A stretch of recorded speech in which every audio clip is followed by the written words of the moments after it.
All right, so this is session one of Monsterhearts 2. Once again, we return mashup of Monsterhearts and the Wicked and the Divine comic because it's my everything and I love it and it's so good. And I recently just started playing Monsterhearts after wanting to for a long time, and it's also amazing and good. And so we're going to try them together. I have a wonderful group here, and we're going to get started now.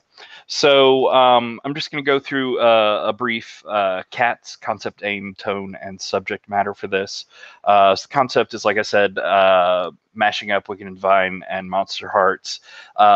It's pulling together themes of like teen drama and wish fulfillment and weird mythology deep cuts and fashion and celebrity worship and social media fame and club kids and any sort of movement or musical style you can think of.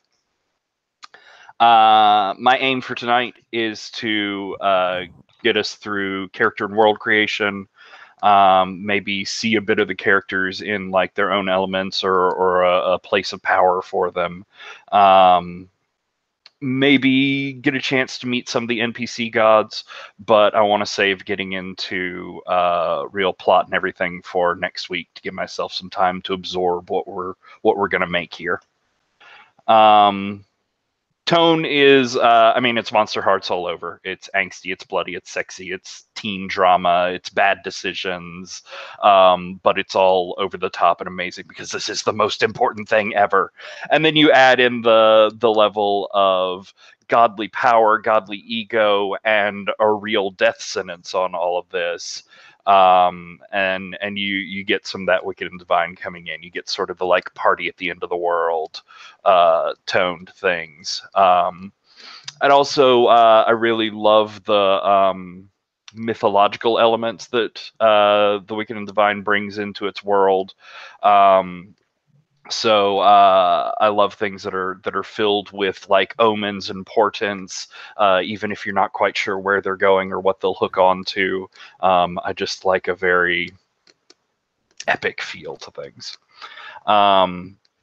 And just given teenagers and hormones and limitless power and celebrity, everything is maximalist. More is more. Like, feel free to go over the top and be 1000% with what you're doing. Subject matter that might come up problematically would be like sexuality of all varieties and sorts and situations because it's Monsterhearts and that's what it's all about. The mythology is obviously going to come up, but I mean, this stuff touches into religion, it touches into belief structures, and that could potentially get into problematic areas. So just be aware of that. Violence, I plan for it to be bloody and awful and deathy and violent. I'm not really into describing like deep viscera and gore and like medical terminology for things, so don't worry about that. But there is going to be, you know, potential for lots of death or mayhem or whatever. Rampant annoying egos, that's definitely potentially problematic subject matter, so just get ready for that. And just like general stuff about mental health issues, about toxic decision making, about just, you know, stupid kids doing stupid things.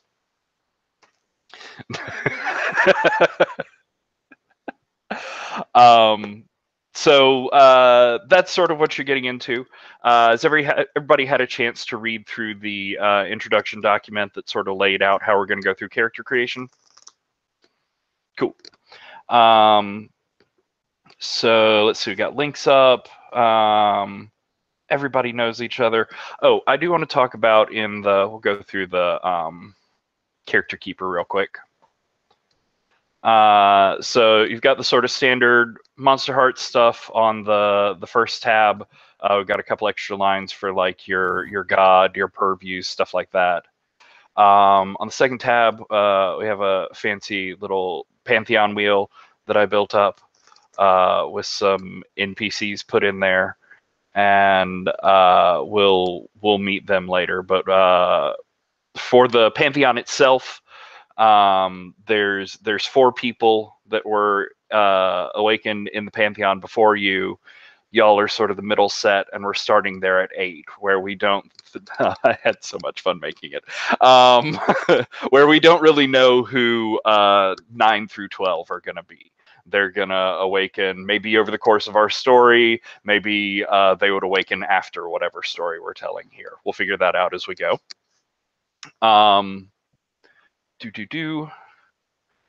There's a tab for NPCs and places as things become important.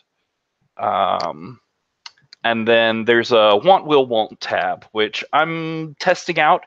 It's something that Jen Kitzman, I believe, used at Gauntlet Con, and I was super into it, and I've been wanting to try it in a game, so here we are trying it in a game. It's got a little introduction there, but basically it's just 3 categories of stuff, scenes, subject matter, anything from high level to small level, like flags. I want to see this scene between particular people or whatever. It's talking about things that you want to see in the game that you're really driving towards. Will is like, I see this as a theme in our game, and I'm not particularly wanting to push on it, but like I'm okay if we explore this. It doesn't bother me or anything. And then won't is sort of our like lines and veils sort of approach. It's things that you just don't want to see come up in the game. You don't want to see at the table. My sort of perennial one is violence against animals, because I have no empathy or care for other people, and you can do anything to any person of any age in a game, and I don't particularly care. But animals are filled with light and magic and emotions, and don't touch them. So that's just my personal throw out there. Don't worry about, I mean, here as we're going through stuff, do add in things onto the chart, but don't worry about keeping it constantly updated in the middle of sessions. I get very distracted in the middle of sessions, and I'm probably not going to notice changes that happen in the middle of a game, but I will be checking in on it between sessions. So I will try to incorporate what's going on there. Everyone should take a look at that tab from time to time and try to keep in mind what other people are trying to block off, or what other people are really driving for. Don't feel bad if you don't make it, or if you slip up, that's fine. Just try and keep it in mind. And then I think there's not anything else particularly. Yeah, there's just a random data tab. So I figure at this point we will go around and start talking about characters. And I figure we'll go in. Oh, good, Netflix is opening. That's not going to eat up any resources on my computer. I figure we'll go around in order of who I've heard the most surety from. So we'll get like a high-level character pitch from Ryan, then we'll go to Lauren, and then Alex, and then finally David. And we'll just see where we are. If you're not 100% sure on something, just give us what you're thinking of, and we'll start refining it as we go around. So, Ryan, you use words now. Oh no, words are my greatest weakness. So, first off, I'm Ryan. I use he, him pronouns, and I'm going to be playing Apep, the soul eater, sun swallower serpent of Egyptian mythology, who is also, in this case, the screechy, awful dubstep bad boy of the group. And that's basically what I know at this point. I just opened up my Pinterest one going, oh dang, I have to pick like a face or something at some point, and probably like a human name, but yes, there will be digital distortion. Are you still thinking werewolf playbook?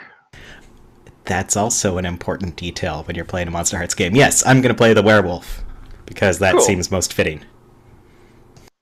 And what are you thinking for general age? The wicked and divine time frame is you get your divine powers within 2 years, you're dead. And so our people could end up as lower 20s, but I'm gonna cap it off at like 19, almost turning 20. You can go as young as you feel comfortable, and we'll figure that out as a group. But where do you see yourself age-wise? I don't know. I was going to kind of see what the group was thinking age-wise, because there is kind of a skew in the canon cast.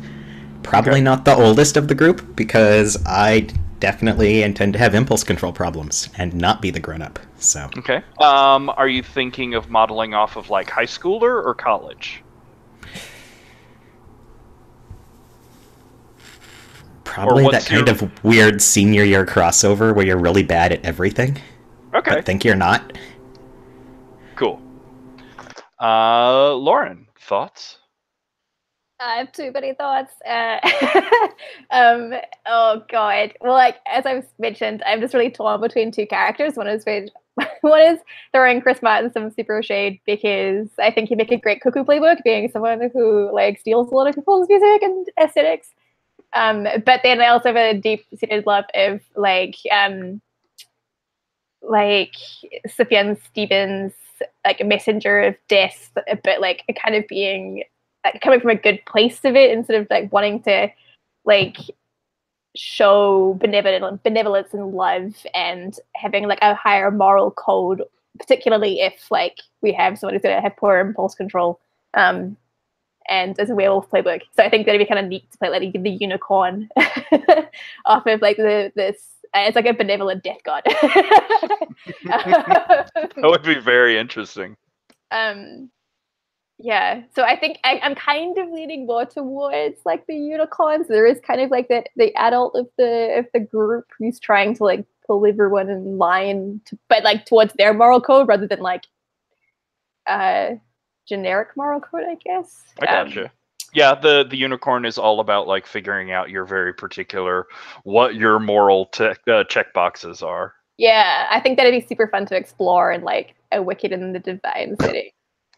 Do you have god ideas?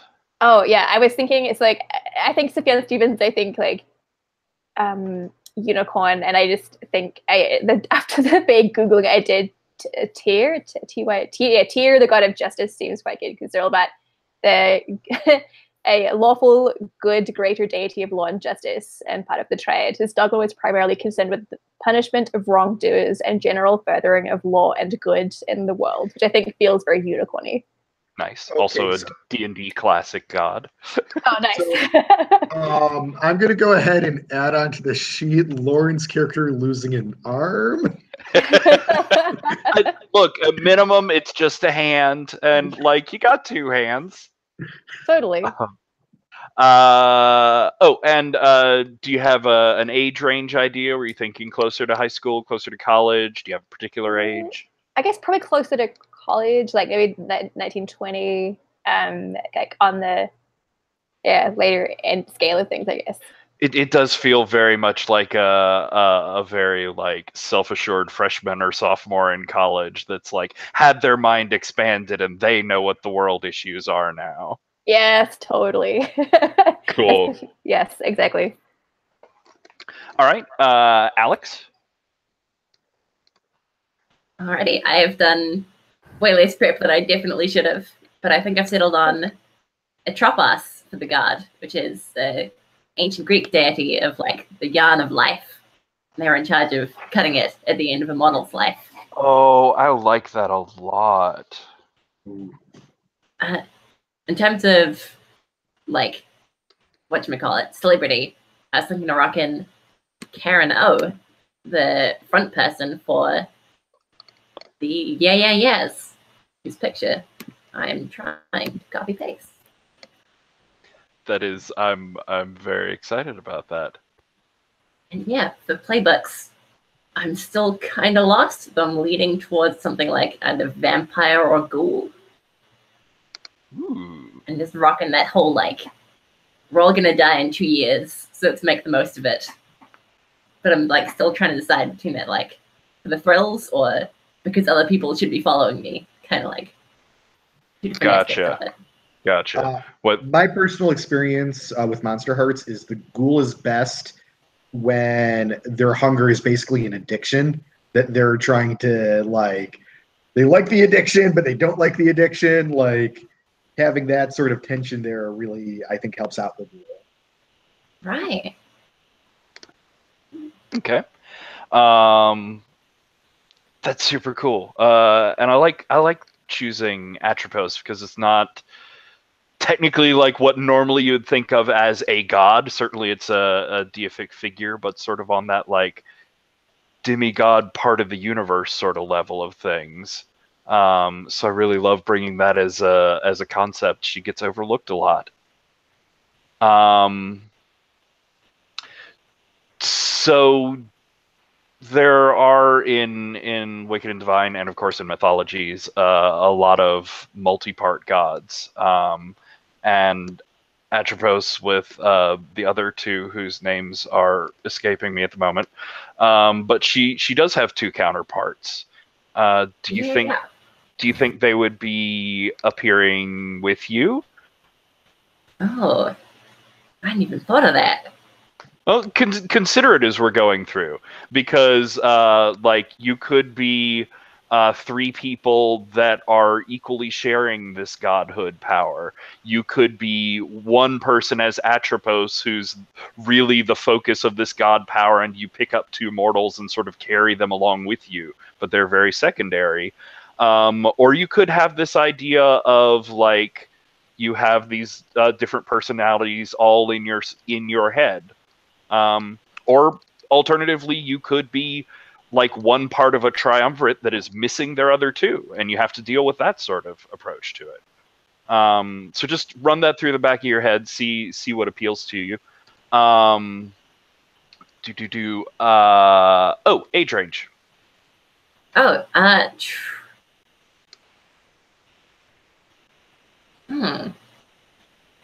guess it really depends on what I go for, because like I feel like Etrabos themselves is kind of like an adulty kind of figure with an whole like end of life thing. But then if there's three of them, maybe they'd be like different age ranges. It could be interesting. You could go the whole gamut from like late middle school, early high school to like that transition period to like mid college.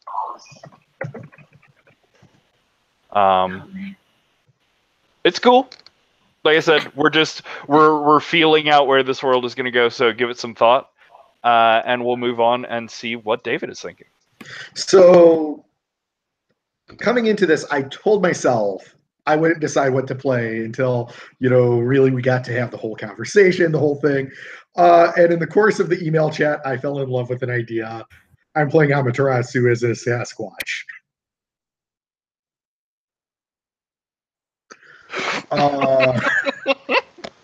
That's pretty great. I like that. Because, okay, the Sasquatch is totally about running, like being awkward and running away. And Amaterasu's like most important story is how basically her brother was being horrible to her and she ran away into a cave and wouldn't come out. I'm like, Sasquatch.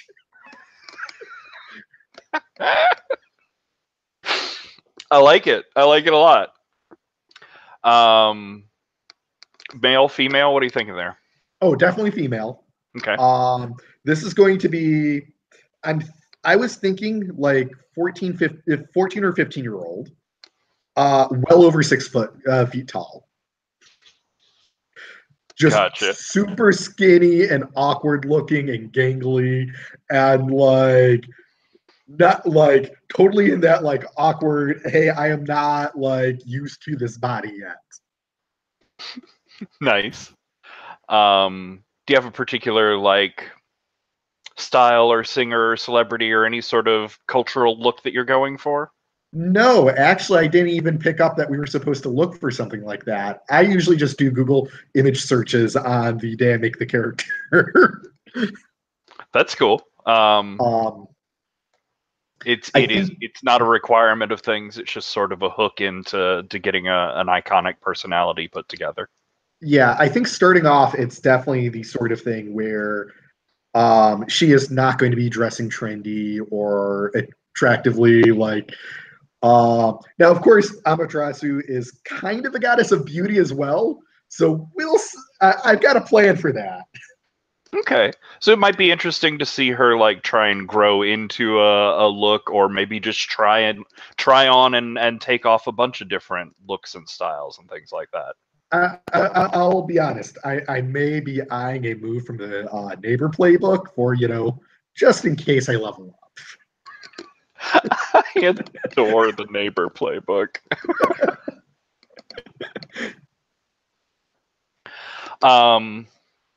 All right, so there's sort of our ideas going around. Everybody have access to the playbooks they need? Then go ahead and start filling in stuff on the character keeper. Should get up through choosing your moves and everything there. Will stop before backstory. I'll say as sort of like what I'm testing here, I'm curious how the origins are going to interact with what we're doing here. They were something I considered cutting, but I wanted to see what they ended up doing in this context before I got rid of them. Backstories, similarly, we're going to use them as is, but I had considered like tweaking or altering them, so we'll just see how they work in this mythic concept of things, whether they feel too small and high schooly, or whether, since we're dealing with teenagers, everything's small and high schooly. And in addition to your god, at some point you should choose 2 or 3 purviews, the sort of things that you're the god of. Amaterasu might be the goddess of sun, obviously, but you might choose some emotions or beauty or other concepts to focus on with her. These are basically, they're just going to be like apocalypse world style traits. And when you do things with your godly powers, or when you do miracles, like these are your fictional justifications to pull on. So they're not the most important thing ever, but they're very like evocative, and they'll get us going when we start to see what you're doing. So I'm gonna stop babbling. It's hard for me to do. I'm just gonna cut in long enough to say that one of my origins is awoken, which is literally the term they use for the Pantheon. So, haha, I win. Yeah, I'm gonna be quiet. Y'all work on that. If anybody has any questions, let me know, and we'll be good.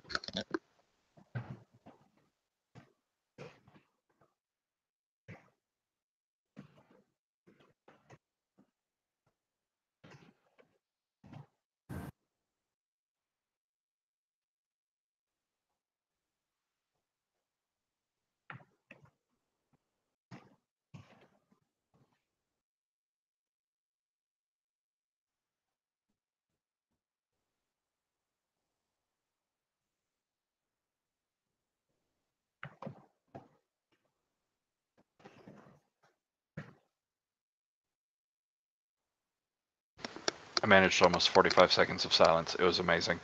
I was just noticing people putting their characters' names in, and so I wanted to talk for a minute about naming conventions. Like the sort of public, formal way that you'd probably put yourself forward, and the way that a lot of you might like to view yourselves, is by your godly name. A nickname of your godly name is pretty cool too. Like it's a very familiar thing amongst deities who are on an equal level above all the mortals. But you do, like, you have a mortal name. You had a name before you were found, before you were turned. You should consider what that is. You should consider whether you've let other people know what that name is, and like how you react when they use it. Is it something that you really don't want anybody using anymore, or is it like a sign of friendship when someone uses your real name rather than your god name? Things to think about. I'm gonna be quiet for another 45 seconds.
So I'm not 100% about this picture, but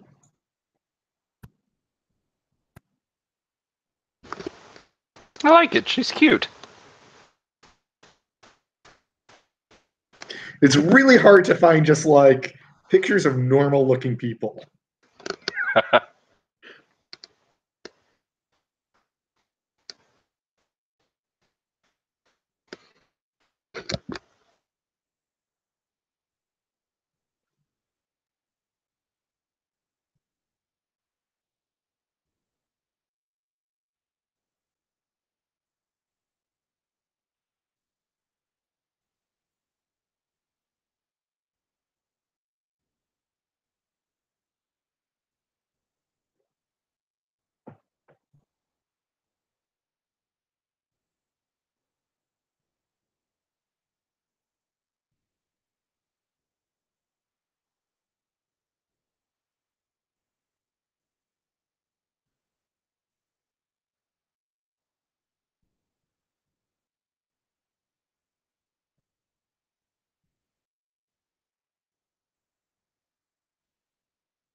I'm digging all of these unicorn origins for this game. They're like, magic is dying, blessed, hunted to extinction, survivor, our last hope. And I'm like, oh, they're all so wicked. That's cool. Okay, the origins may work then. I'm excited to see how this is sort of working out. Also, Ryan and Lauren, as I had some warning about what you might be playing Godwise, I did prepare some symbols just to fill in. So if you like them, we could keep them. If you don't like them, I am open to whatever you find. I'd been attempting to convince myself not to drop everything and try to design symbols. So, Lauren, you're up at 12 o'clock. Ryan, I think you're at like 8. I'm dying right now.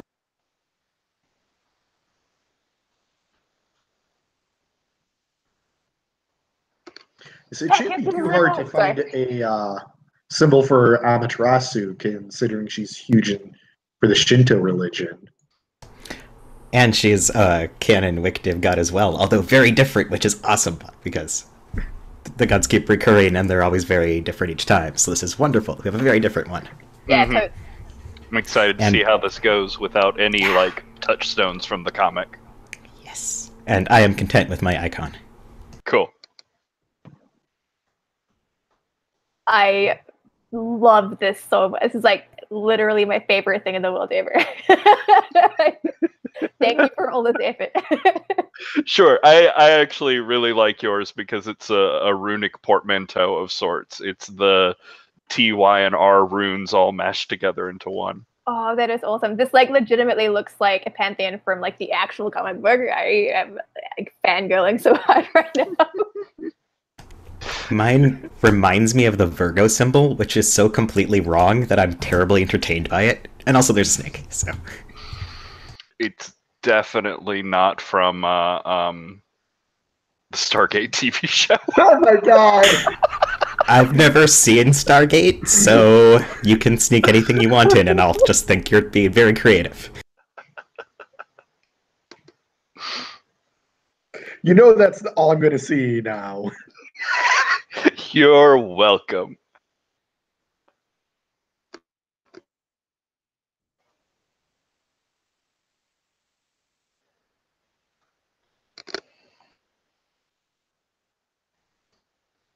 We should let Alex know that if... hey, Alex, if you're having trouble with connectivity issues, try turning off the video portion. It oftentimes helps. Although at this rate, we might end up with 3 fates if Alex keeps cloning herself. Themselves, sorry.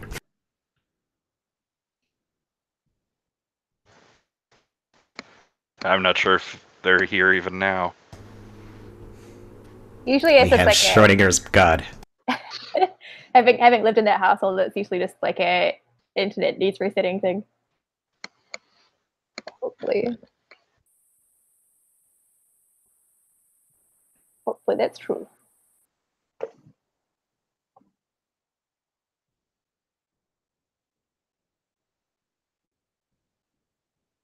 Ironically enough, for this character, Dark is one of my worst stats.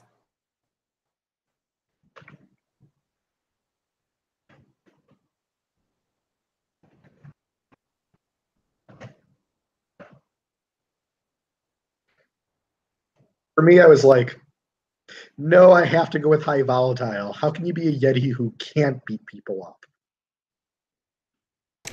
I just like that the two I can't choose are that everything gets to me and I have no insight. So, ha!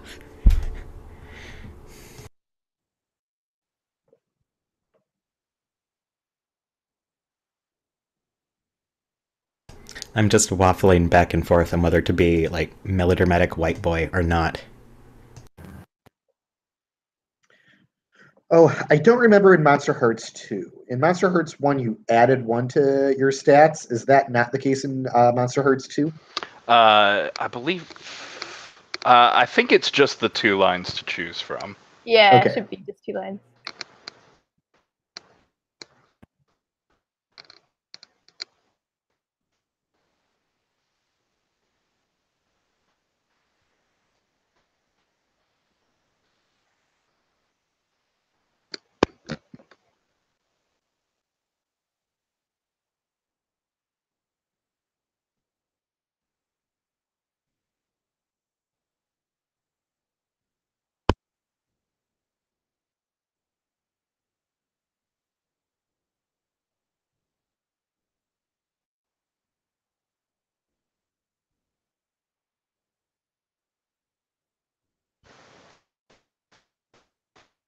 Is that a real Alex or a fake Alex?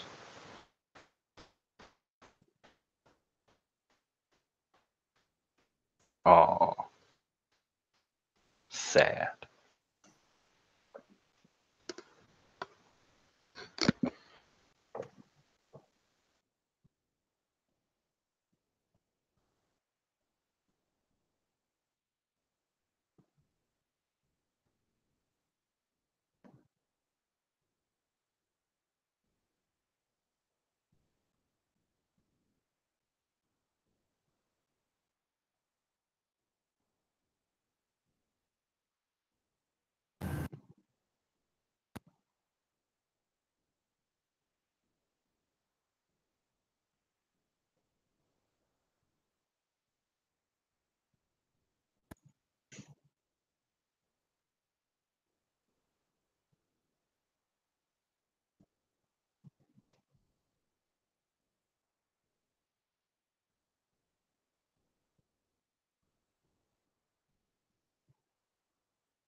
He's one of those Alex.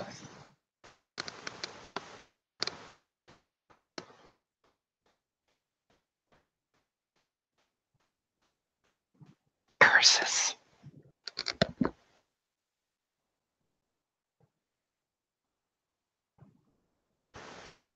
It does look like they've decided to go with the Moirai as a triumvirate of some sort, though, which will Ew. be really interesting. I love that. Especially as a ghoul, like, oh my god. Oh, wow, that will be interesting.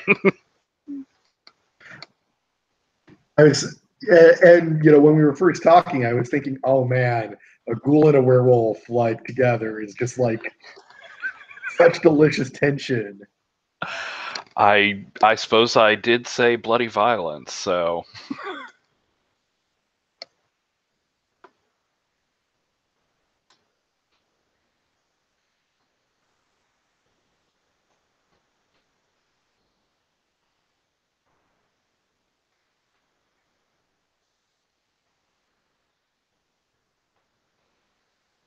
pretty sure Amaterasu is considered a goddess of beauty. I remember that one of her things was her own reflection was part of what lured her out of the cave. Mhm. At least from what I remember.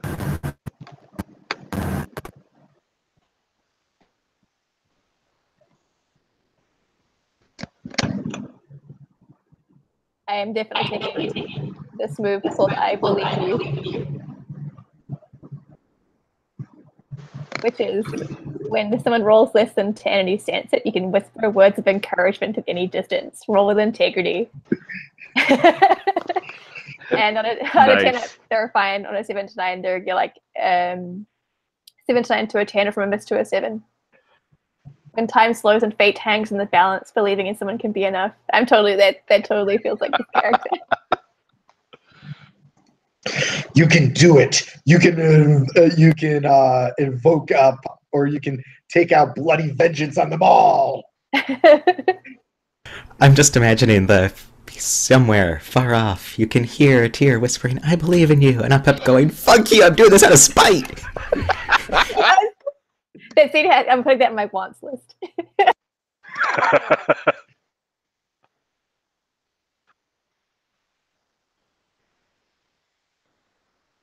Actually, I can picture a lot of like really self-sacrificial martyr scenes where like it's Apep gonna punch Tear, and Tear being like, "Do it! I encourage you. Like, I believe you can do this." And Apep going, "How dare you try to give me feelings? That's my greatest weakness, and I hate you." Turn the other cheek as douchely as possible. Totally.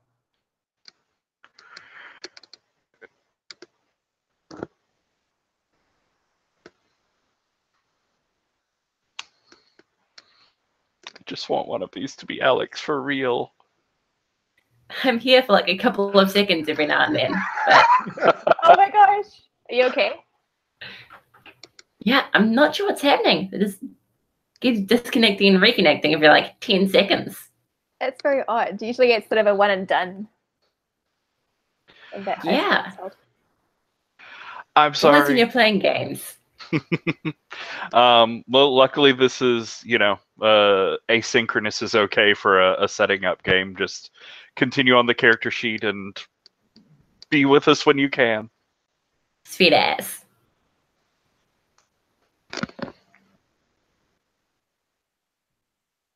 So one of the reasons why I fell in love with this idea is I want to see what happens when you make Amaterasu blush.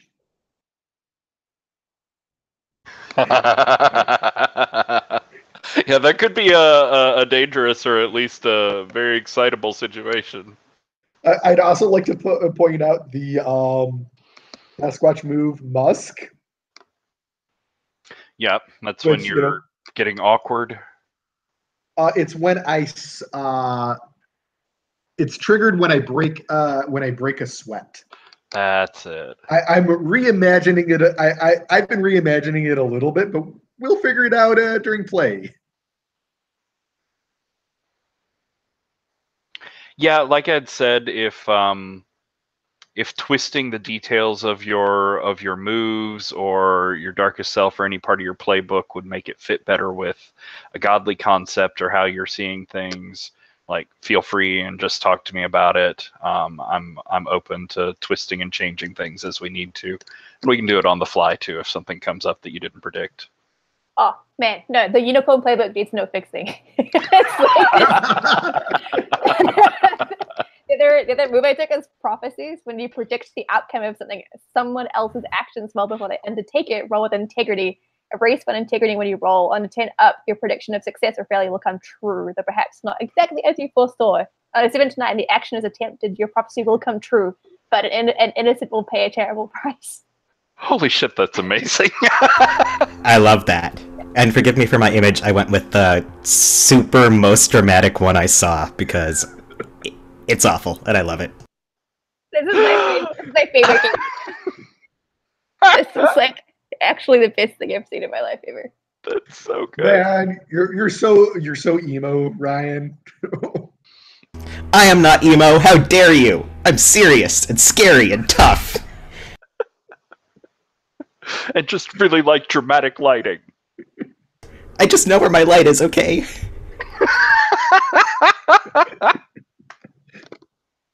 Yes, your light's right here.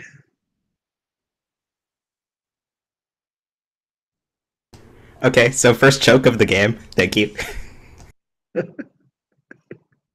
So now I need to get Emmy to blush a bunch so that I'll always have perfect lighting. Goals.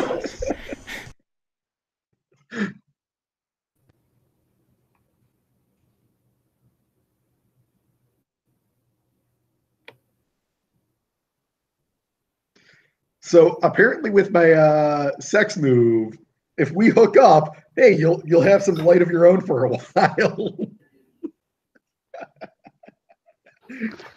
which will probably ruin your dark facade. Oh my goodness, that'd be awful. Because again, Apep's entire deal is kill the sun. So yeah, I gotta hate you. It's just a thing. Ah, that's really funny.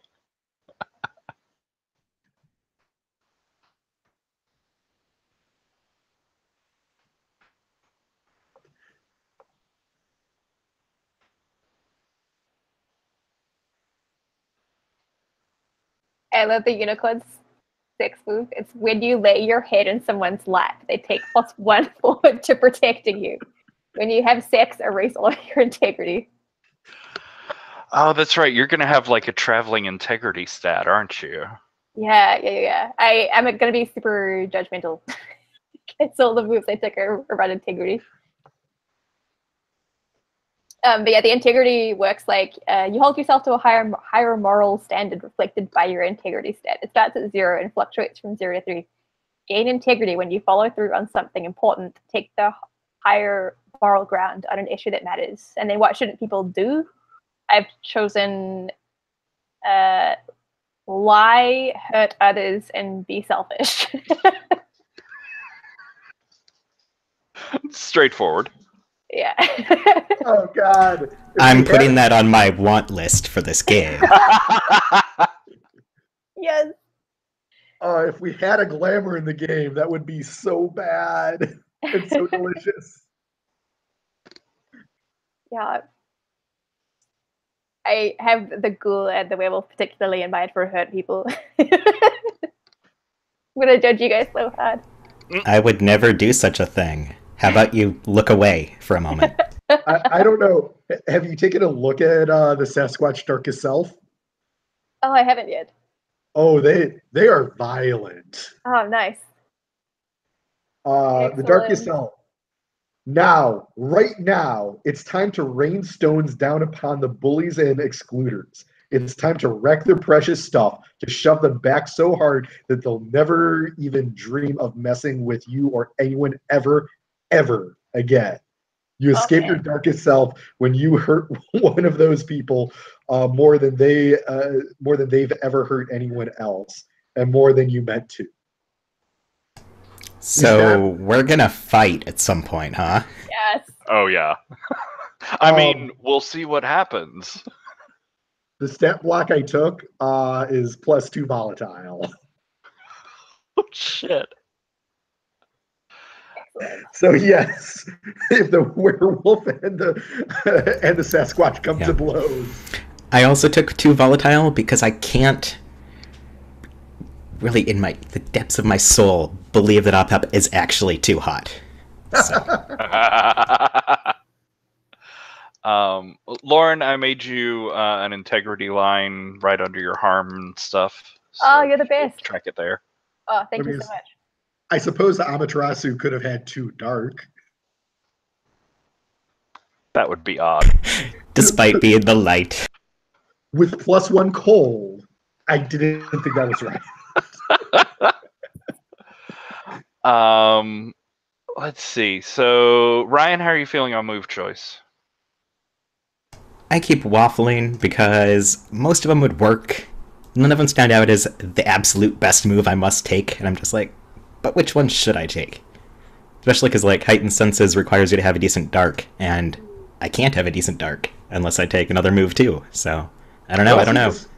Unless you just want to fail and get XP. I mean, I intend to fail at stuff a lot, but I don't know that I need to build my character for failure. Given that I last time couldn't roll anything over a 3? Oh. Unpleasant. That was a physical game, though, so maybe this dice roller doesn't hate me so much. And also, I believe in you. You just have to accept Tyr's love into your heart. Exactly. And judgment! Yeah, also that. A lot of that. I'm so happy right now.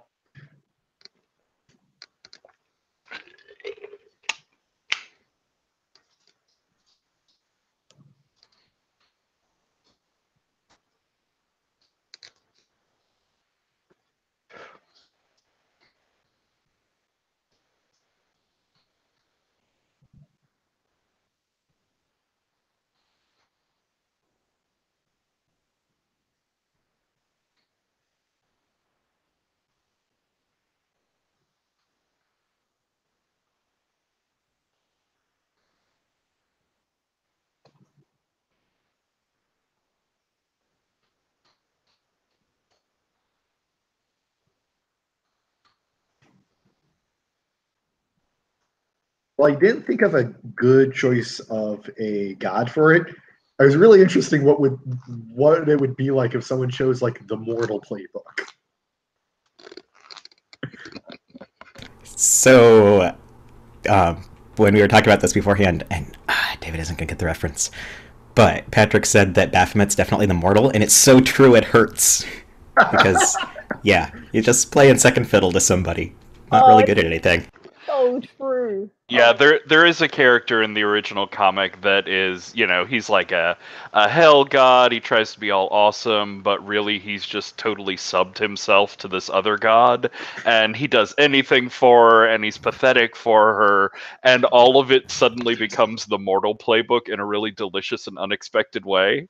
That was sort of what I think that one was the one that validated the idea of mashing these two together in my head, because I was like, well, what are you going to do with those really mundane Mortal playbooks? I was like, oh, that works. That's good. That's really good. I had not made that connection, but that is beautiful and so accurate. Yes. And I was reading the last issue today at lunch and just going, oh no, it is the mortal. Ah. My feels. I know Kieran Gillen wrote, when did Kieran Gillen write that Monsterhearts Small Town? I mean, it was after it was just in the last year or so. Oh, okay, cool. I was going to say, I wonder if he read Monsterhearts and was like, I could do this.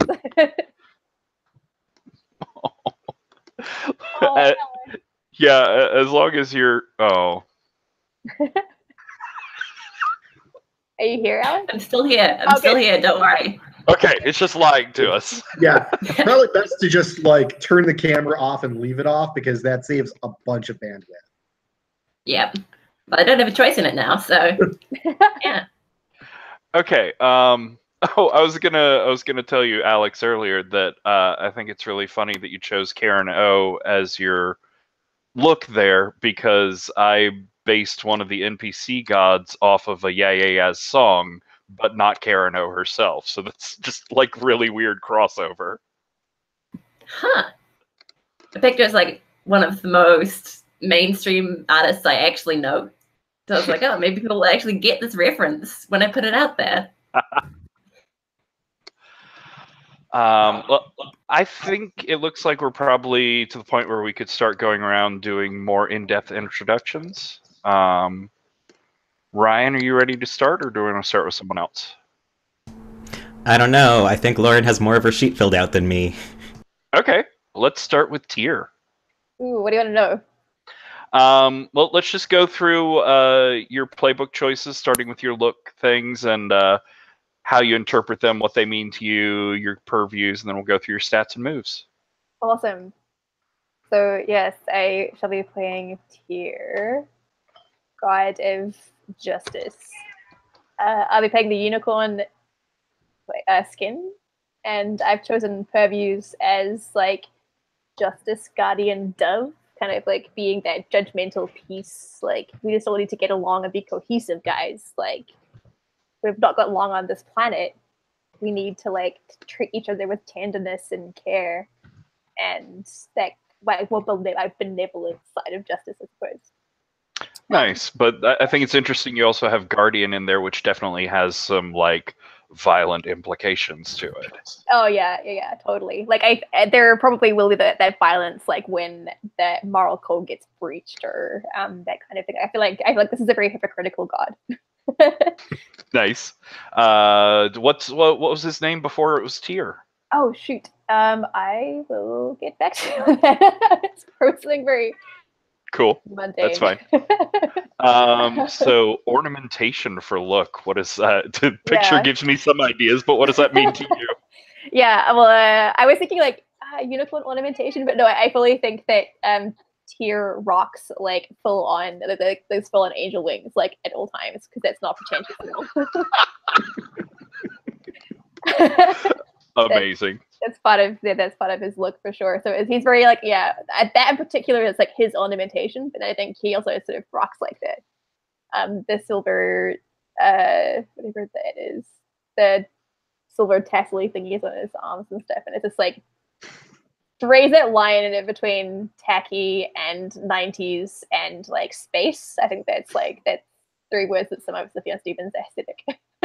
Nice. So it's that let's keep throwing things at it until it makes sense somehow as a look. Yeah, lots of fluoro and black. And like 80s like workout gear as well, probably. Eyes are stoic and humble. And Origin is like our last hope, which I think that's how he perceives himself in the Pantheon. As like sort of being a moral compass and a guide amongst like all these other younger gods and stuff who clearly don't know what life is about and stuff, but Tyr knows what life's about. So it's like our last hope against what exactly does he think? Good question. I think it's probably like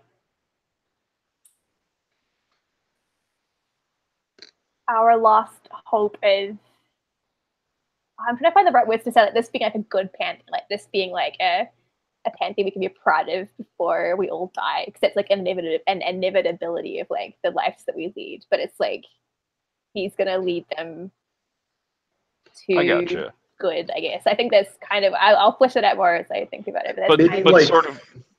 Go ahead, David. Maybe like away from decadence, because the whole premise is we're dead in 2 years. So a bunch of gods are like, I'm just gonna throw around my power and party all the time, and not actually do anything lasting. Yeah, I think that's what he's like the last hope of. I think it's a really good way of summing it up. Like, nice. Our legacy will last as like an honorable pantheon. And obviously that can evolve over time, but that's a nice place to start from. Yeah. So good cold, decent hot, and crap otherwise. Yes. He's very not volatile, very not dark, although he will be talking a lot about death and mortality and that kind of thing throughout this whole game. But a little bit hot and mostly cold. But warm at the inside.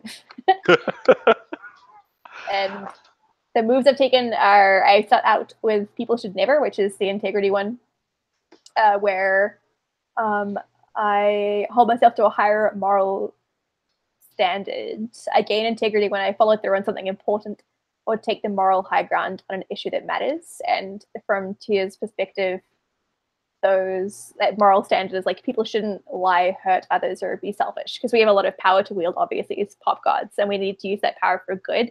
And you shouldn't be using it impulsively or to further your self-interests or your own pleasures. Like, you should be seeking to help people.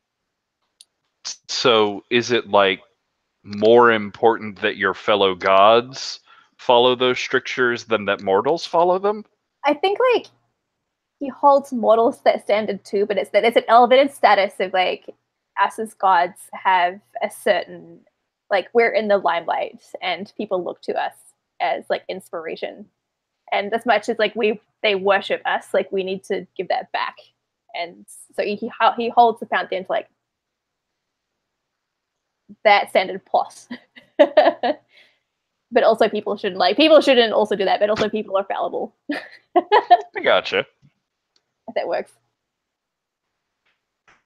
And then we talked about your believing in people across the distances. Yes, totally. If I whisper words of encouragement at a distance in someone's ear, I can bump up a 7 to 9 to a 10 or a miss to a 7 to 9. That's great. That's so awesome. And I also took prophecies, which is if I predict the outcome of someone's actions well before they undertake it, I can roll with integrity. On a 10 up, that prediction comes true, more or less. On a 7 to 9, it comes true, but innocence will pay a terrible price. And when I have sex with someone, when I lay my hand in someone's lap, they take +1 forward to protecting me. And when I have sex, I erase all integrity. Cool. That's what Tier is about. By the way, I have a question. How do you paste things where it doesn't like completely mess up the formatting? Oh, you choose the box and then click up in the FX line towards the top and paste it there. Ah. There we go. Yeah, Google Sheets is real finicky. Okay, did you land on an age for him? Oh, yeah, I think probably he's probably 19 turning 20s. Like he's probably his 20th birthday is probably going to happen in this in this game. Cool. Not think of a name. And I think maybe we'll save figuring out where people are from after we figure out where we're going to set things, and you can decide whether you're a local or far away sort of thing. Awesome. Anything else you would like to say about Tyr at the moment? I don't know. In terms of like what I want for him as a character, I am super open to people being antagonistic towards him because he obviously like is going to judge a lot of people, so I'm open for conflict. But then I'm also like I'm keen to test like his ability to maintain his own moral code. And I'm also interested in like a lot of like the wicked, like not hate sex, but like I don't know, like that kind of. You're interested in like temptations away from your straight and narrow path. Yeah, totally. Okay. And, yeah, and cool. I feel like wicked. So much of the making out in wicked is like I hate you so much to the point where I want to make out with you. But I I feel like I'm going to play into that kind of scene a lot as well. Cool. I love that idea. All right. Alex, do we have you right now? You do indeed. Exciting. All right. For a solid 10 minutes. So why don't you tell us some stuff about the Moirai? Moirai. How are you going to say that? Let's start there. Moirai? Moirai. Into it. Nice. Sweet as. So I figured I'd settle on the one person with like 3 distinct gods aspect of like the triumvirate is like vying for control over this person. Cool. To start off with the purviews of Thread, Fate, and Death, which, you know, nice and metal. I think Thread is a very interesting purview to go with, and I'm curious to see how that comes up. Like I was excited when I saw that. Yeah, gonna be fun. Went for the detached look. I kind of like the idea of like a Frankenstein kind of body, where Moirai has like sewn in like threads to indicate like detached body parts being sewn back together as like a fashion statement. Do you think that's something that they've done to them? Okay, let's start off with pronouns for the Moirai. Would it be she? Would it be they? Oh. Would it be they in the plural sense? That is a good question. Think about that. But so is that something that they did to themselves, or was that like part of their becoming, part of their? Oh yeah, that's totally something they did to themselves. Interesting. You went with hungry eyes. I figured that would be like the no matter who's in control, there's always that like the urge to go do cool shit rather than whatever the others want. And then constructed, is that referring to like how how they've modified themselves? Yeah. I figured it'd be this idea of like this. Maybe they really liked sewing, like before they became a deity, and so like they created this version of themselves as like a doll. And after the becoming, this is like the persona they choose to take on. That's so creepy. I love every part of that. Yeah, that is so fucking cool.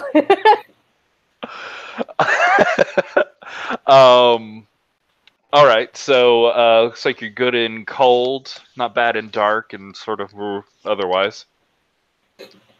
Yeah. You want to talk about your moves? I do indeed.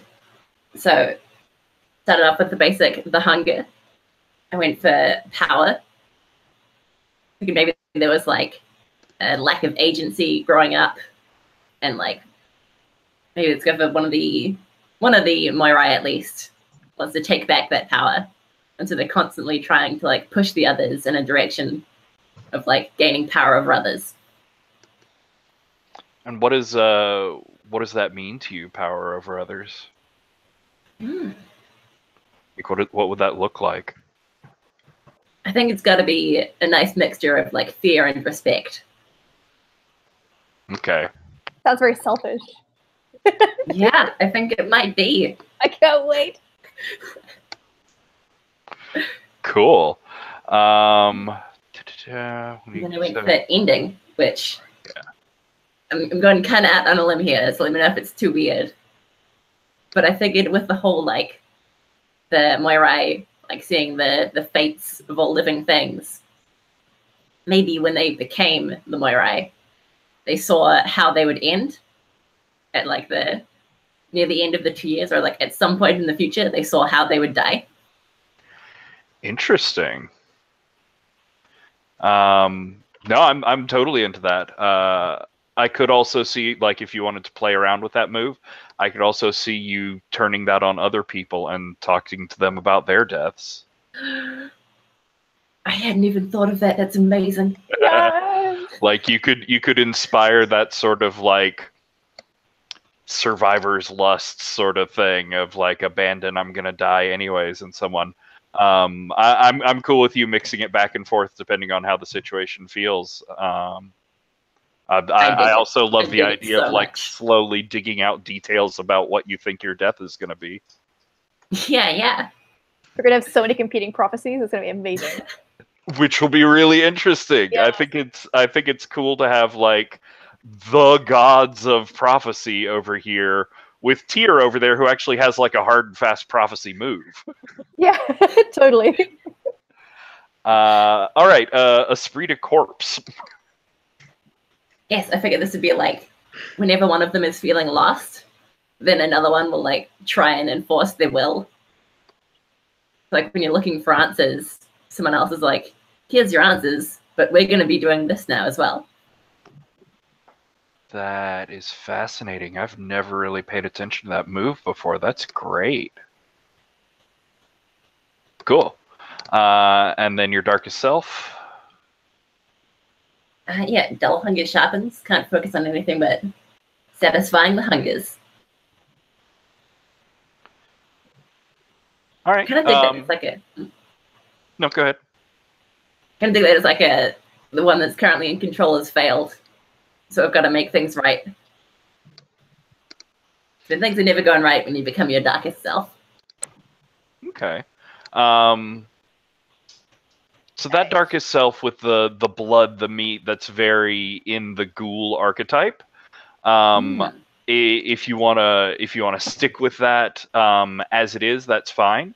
If you want to shift it up into some other power that's or some other hunger that's going to lead to very obvious and immediate problems, that's cool. Or if you just want to shift the focus of it, like maybe when they go into their darkest self, all of their prophecies become muddled and they start having to try and do like blood prophecies or entrails or, trying to get into more visceral fortune telling. But they're just no longer using thread to predict the future. They're using intestines. So I mean, wherever you want to take that, that's cool. Just give a little thought to how that darkest self, how that blood hunger fits in with your concept, or what else might fit in better with your concept. I suppose I could keep the whole like injuring others, but instead of injuring others with like cutting them open, injure others by like taking away some of their thread. Ooh. Like going around eating people's fate and future. Yeah. Oh my god, that is so cool. That's very interesting. Yeah, think on that. That's a neat. Oh damn it! Thread to follow. I hate myself. Well, now we know That's who a we very need to on go. genre. Now we know who we need to go to every time we want to string. So the Moirai, what do you think about age?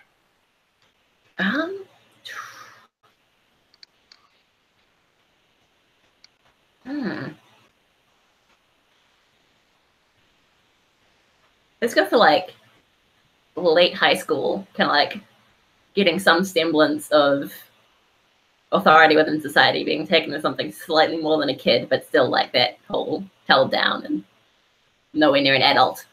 17 maybe, like right on that societal legal cusp sort of thing. Yeah, I dig it. Okay. Do you have an idea on she versus they versus they? You know what? I think I'm gonna rock with genderqueer. So right now, gender fluid. So let's let people know what they are at the time, and let's go for like Ziza as the standard. Okay. Mix it up a little. I will probably stumble over that, but I'll try. Yeah, no worries. Anything else you'd like to say about the Moirai? No, I think that about does it. All right.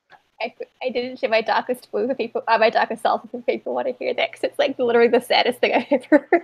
Oh, I'd love to. Yeah, go for it. That's it. Everything keeps falling apart and you can't hold it together anymore. You aren't good enough, so beg for their forgiveness, everyone you've failed, and show them how sorry you are before the curtain falls. Don't seek their acceptance. You don't deserve it. You escape your darkest self when someone reflects to you a glimmer of your own self-worth. Wow, true, actual saddest thing ever. I'm quite terrified about that move and reflection to all of the hungry, impulsive people we have going on. It's going to be so good. Well, Dave, do you want to talk about Amaterasu, Ami? Yeah, well, I mean, most people will just, call her Amy, because, but, I'm not actually going to research Japanese names. Her name is probably something longer, but shortened to, Ami, and then pronounced Amy because, that's what happens. Oh, so you think like her real name actually sort of tracks to Amaterasu? Probably it's like very similar, some very similar. Why am I blanking on the term? Kanji, simple parts of sound, syllables. It probably has like several very similar syllables. Gotcha. Because I totally love it when with oh hey mortal gods, their names are kind of plays off of what they actually are. That's one of those things that I tend to like. So she's 15. I wanted to play naive, embarrassed, total like you know, I went way more teenager than God on thinking of this character.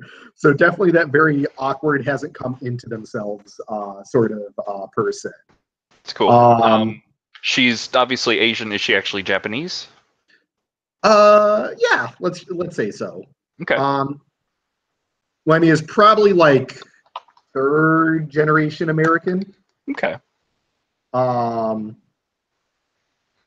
So purviews, and I may, I may need to adjust this a little bit, but it's definitely this purviews of sun and heaven. Those are very heavy things for Amaterasu. And then beauty, I'm pretty sure is a purview, and I think is going to be a fun play with a character with low hot and super awkward and easily embarrassed. That's true, and I'm way more interested in what sounds fun to you as a player. Mythology is such a fluid thing. There's so many different versions of gods and worship and fables and myths and stuff that like you can bring in any sort of like particular twist on it that you like. Mm-hmm. Going through, and I know we're still kind of playing around with it, but I think transfer student, it would work very well for this. Again, went young with this, age 15. This is where it starts getting fun. Very, very tall, very, very tall for a 15-year-old, like over 6 feet. Probably, I haven't decided on an exact height, but maybe like 6'3". Really bring in the awkwardness of it. Recent growth spurt sort of thing. Yes. Nice. I went, well, as a Sasquatch, I have to take low hot, which is so much fun because I love seduction moves. So I'm just going to fail them nonstop. I went with high volatile and decent dark. The way I think it is yes, she is physically very tall.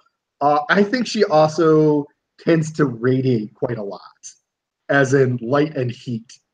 So if she gets emotional, maybe maybe the room literally starts brightening up. Maybe small fire starts starting. Yeah. The glowing. Do you think that's like a general diffuse glowing in the area, your skin glowing, your eyes radiating? What do you think it is? I think something between a diffuse area glowing and her literally glowing. Okay. So maybe like the warning signs are the general lighting starts to get brighter, but when she starts to go, we're getting really close to problems. Yeah, and I was thinking like the must can be like if someone takes a positive option, it's like, oh hey, yeah, it's nice and warm and bright here.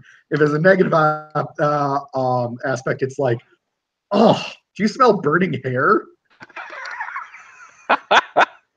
Interesting. I like it. As for moves, Musk is a required move. And then hidden in the scenery, which totally just goes to the hiding in the cave story for Amaterasu. Basically, it says if no one knows where I am, I can roll dark and be hidden. And then my darkest self gets fun. I read it earlier, but it's basically the Sasquatch is all about being awkward and non-confrontational and shit. And their darkest self is super confrontational.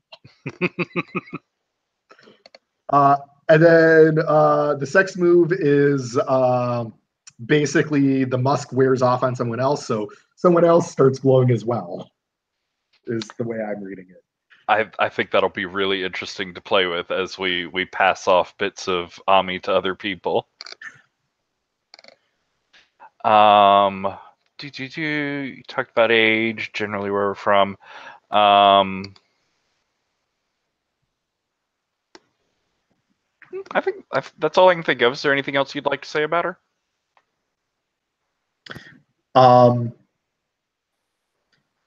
Yeah, don't like totally mess with Ami. That's what I made her for. So I'm going with in our timeline that all of you are already awakened and in part of the Pantheon. But it sort of sounds like Ami might be the most recent one to turn. Yeah, that's what I'm thinking. You know, being Least experience. least experienced, and I mean, come on, she's 15. Cool. Cool. I think she sounds fun. All right. So, fucking Apep. Hi, I'm fucking Apep. So, yeah, Apep's real name is Jamie, which none of you are ever allowed to use. You don't know that. I don't know how you found it out. I hate you all. And, yeah, my god keywords are Darkness, Serpent, and Cycle, because Apep, like, it, depending upon which version of it you're going, kind of dies every morning and comes back so that he can fight the sun again the next day, sort of thing. So, you can't kill me forever. Everything's going to reset. Yeah, that comes in, yeah. Apep is, as you can see from his picture, incredibly overdramatic and knows where his lighting is, and is kind of wiry with fierce eyes. His origin is awoken, because I was awoken. There's nothing special about me, I guess, besides that I'm Apep, and I'm better than you. So is that just what that means to you? The sort of, like, the divinity awakening in you? Yeah, I think pretty much. I was a fairly normal sort of guy, and then now I'm awesome. Yeah, I mean, you can't aspire to being this cool. It's a big fucking deal. Don't get me wrong. Yeah. All right. So very volatile, kind of hot. No, I'm extremely hot. I'm the hottest of the gods. I'm not. Yeah, I've only got a hot of 1. I have negative you cold and dark. Among the hottest of the player gods, at least. True. And yeah, I'm exceedingly volatile. All right. And you're going to talk about your moves? Yeah, I took Spirit Armor. When basked in the moonlight, I take less harm, and I'm better at keeping my cool. I'm not sure Moonlight really works, but Darkness, yeah. I'm better at keeping my cool away from the sun, probably. Yeah, and... work out, like, what you think that is. When it's you're blocked off from the sun, when you're bathed in some other kind of light, when you're... Something. Figure out what your trigger is there. Okay. And I have heightened senses, because I can rely on my snaky instincts to make sense of a charged situation, and roll with dark, which I don't have. So I am not very good at using my instincts to make sense of a charged situation. I'm going to fail so hard at this. Okay, I Yeah, it's okay. Tyr believes in you. I believe it. Fuck you, Tyr. I don't need your pity, and stop talking down to me. My darkest self is transforming into a terrifying snake creature, where I crave power and dominance, and these are earned through bloodshed. I have to break it on everybody and make them to bleed, and I escape it only by wounding someone I really care about, or when the sun rises, which seems like it would be really easy for us to do. And that's a weird little quirk that carries over perfectly into Apep. I know. I loved how that one works, because, yeah, Apep is defeated every sunrise, and yes. My sex move is that I establish a deep spiritual connection with someone until they break it by having sex with someone else. Not really an Apep thing, but I think it sort of falls into the, I don't care about any of you. I don't have feelings. I wrote our names together in my notebook, sort of thing. But rubbing off the permanent marker tattoo. Yeah. And given the ages of the other gods, Apep is definitely 17, but you know, he's older than that. Basically, he's right up there with Tyr for being one of the adults of the group, and no, he's not. He's just a 17-year-old who really probably needs to be told to go sit in a corner and think about what he's done. And in case it needs restating, fuck with Apep a lot. Feel free. I'm thinking Amy might have a bit of a crush on Jamie. I mean, everyone does. You don't need to tell me that, it's obvious. Those eyes, those soulful eyes. Oh, and I don't have nearly as an exciting an aesthetic as Tyr, because I don't wear angel rings around like a dork. But I do wear a lot of black and skinny jeans, and yeah, I look good. Amazing. Okay, so we're going to take a break here in a minute. But I wanted to talk briefly about your other gods that came before you, and also give you NPC assignments for thinking about. So we have 4 other gods that were all awakened before any of you. If you look on the Pantheon tab, you can see their symbols. What was it? Yeah, we will do backstory as well after we take a break. Good point. Rules and stuff. And then if you look on the NPCs and Places tab, you can see some pictures of them.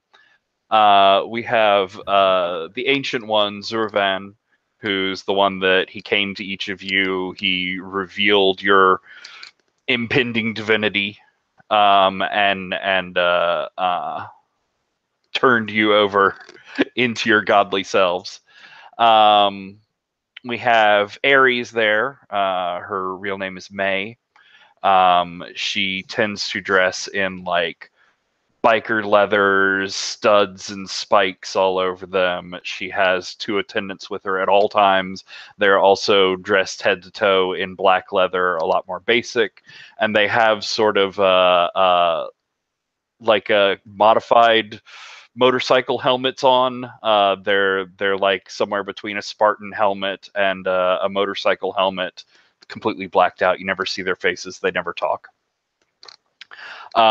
There's Thor there, Ellie. She is high fashion, wild parties, being seen, being out, being fabulous, being amazing. She's got a gang of girls that follow her around. They sort of change out. They're all various and sundry forms of different high fashion. They're all different shapes and sizes. She herself is a rather big girl, close to 6 feet, not nearly as tall as Ami, but also rather big around as well, but does not stop her from skin-tight outfits, showing lots of skin, being generally awesome in every way. She's happy, she's upbeat, she's a huge personality. We have Parvati there, Karen, who is pale, redheaded, big eyes, very heart-shaped face. She's sort of everyone's confidant and best friend. She makes emotional connections with people. She does a lot of like emotional labor for people, and dates a lot of people as well. Like you always see her with someone different, with boys, girls. Pretty much everyone is attracted to her, and she ends up dating a lot of them. And then we have Taichi Marcus, who is over the top in every possible way.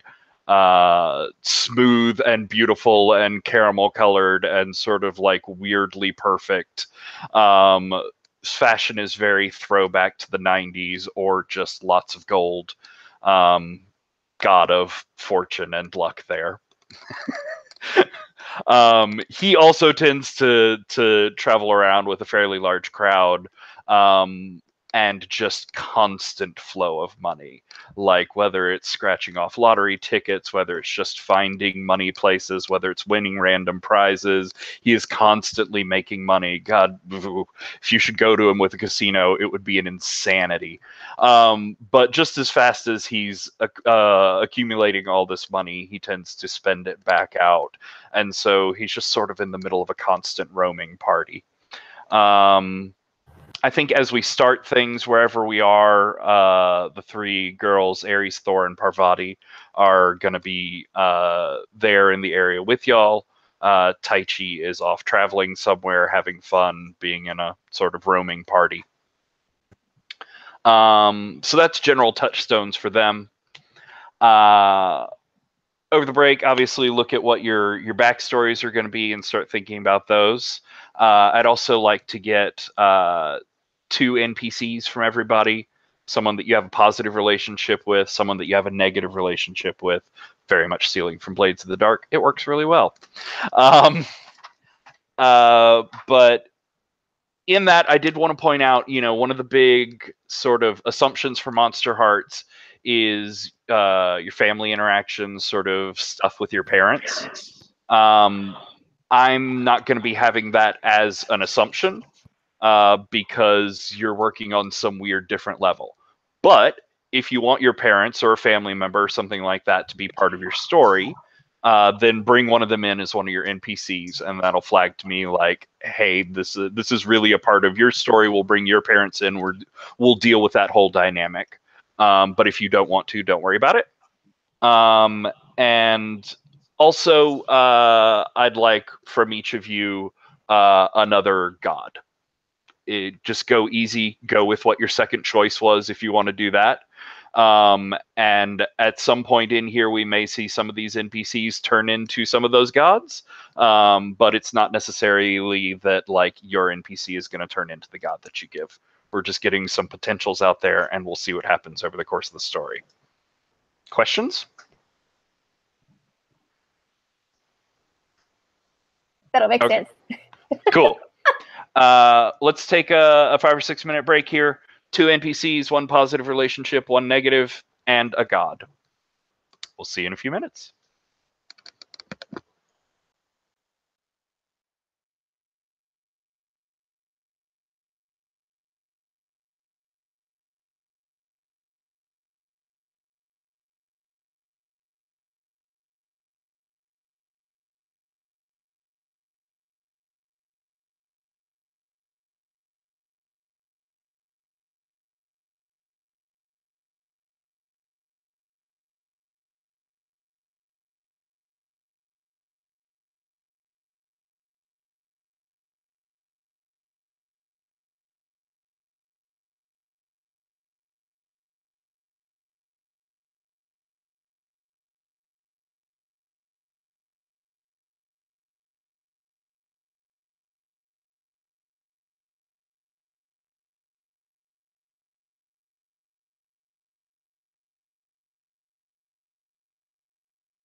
Patrick, I am not going to apologize for the god I'm giving you. For the what? For the god I'm giving you. You may think I should, but I'm not. Oh, I'm excited. I also have to say, I love the phrase merciless flirting. So I'm not going to apologize for this. Is right up there with, is this too weird for good intros to good things? So I just put the Wikipedia page for the god I'm giving you. I feel like I've read about this just recently. It was one of the suggestions I put in the email. That was it, yes. So first I have to figure out how to say it. Oh, I can't help you on that. So yeah, I was thinking of playing her as a ghoul, but one of the things I was worried about, so I was going to be like, okay, let's hear what other people are thinking about the game first, is playing this as a character means that we will be addressing self-harm. Because that means at some point the god is going to tell me to cut off my own head. It's just one of those things that happens, you know. But I like when I started like Googling like weird gods, this is one that came up. I'm like, yes.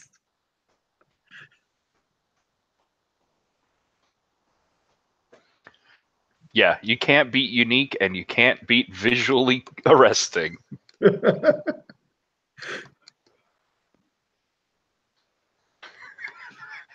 mean, just the description of what she looks like. Yeah, like the mouse over pop-up box on that image is insane. It's like a paragraph long trying to describe what the fuck is happening.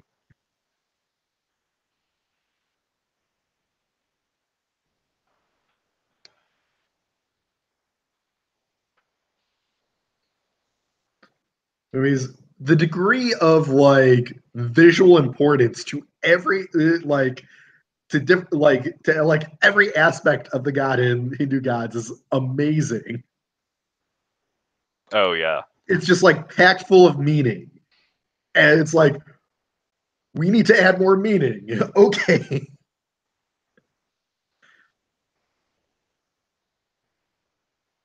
No, and it's perfect because we already have Hindu deity in here, so it's, you know, it's not multiplying my research load, which is nice. I also think that love interest for Tyr.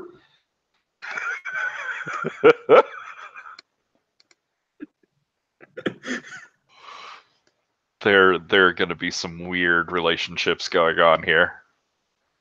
I mean, that's canon, so...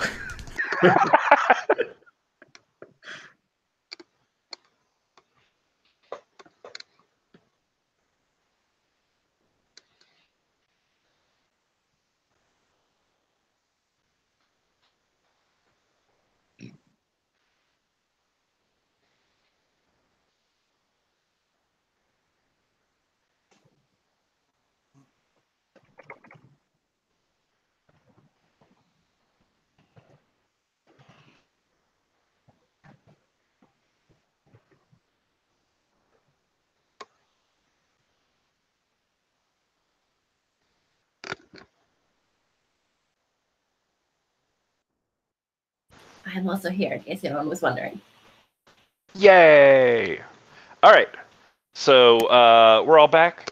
So let's do backstory first, and then we'll circle out into NPCs after that. So why don't we go reverse order? Ryan, why don't you start us off with backstory? Okay. My first one is, I lack subtlety, so everyone gets a string on me. That's super easy. So everybody mark a string on Apep. How are you going to say it? I want to try and model that. Are we just doing... Oh, so there's strings. you're going to say it silently. You're muted. Yay, I have to do that at least once a game. Okay, so I'm gonna say it Apep, but you can say it however you want. Apep. I will try and say that. No promises. So, you're not subtle. Everybody find where you mark strings on the character sheet? Mm-hmm. Cool. I love the notes people are putting on them, too, because they're just what it said, but I like that they have to emphasize it. Harsh. So, you have more backstory? Yes, I've spent... Wait, Lauren's telling me she believes in me again in the chat. I've spent weeks watching someone from a distance. Their scent and mannerisms are unmistakable to me now, despite the fact that snakes don't have a sense of smell. Gain 2 strings on them. You just stick your tongue out and lick them a lot. Sorry, I just gotta... There's something about you? Lick. So who do you think it is? Kind of ignoring that I've been sniffing them for weeks. I think it's gonna be Amy has gotten my attention most, because that's gotta happen. She does have a certain aura about her.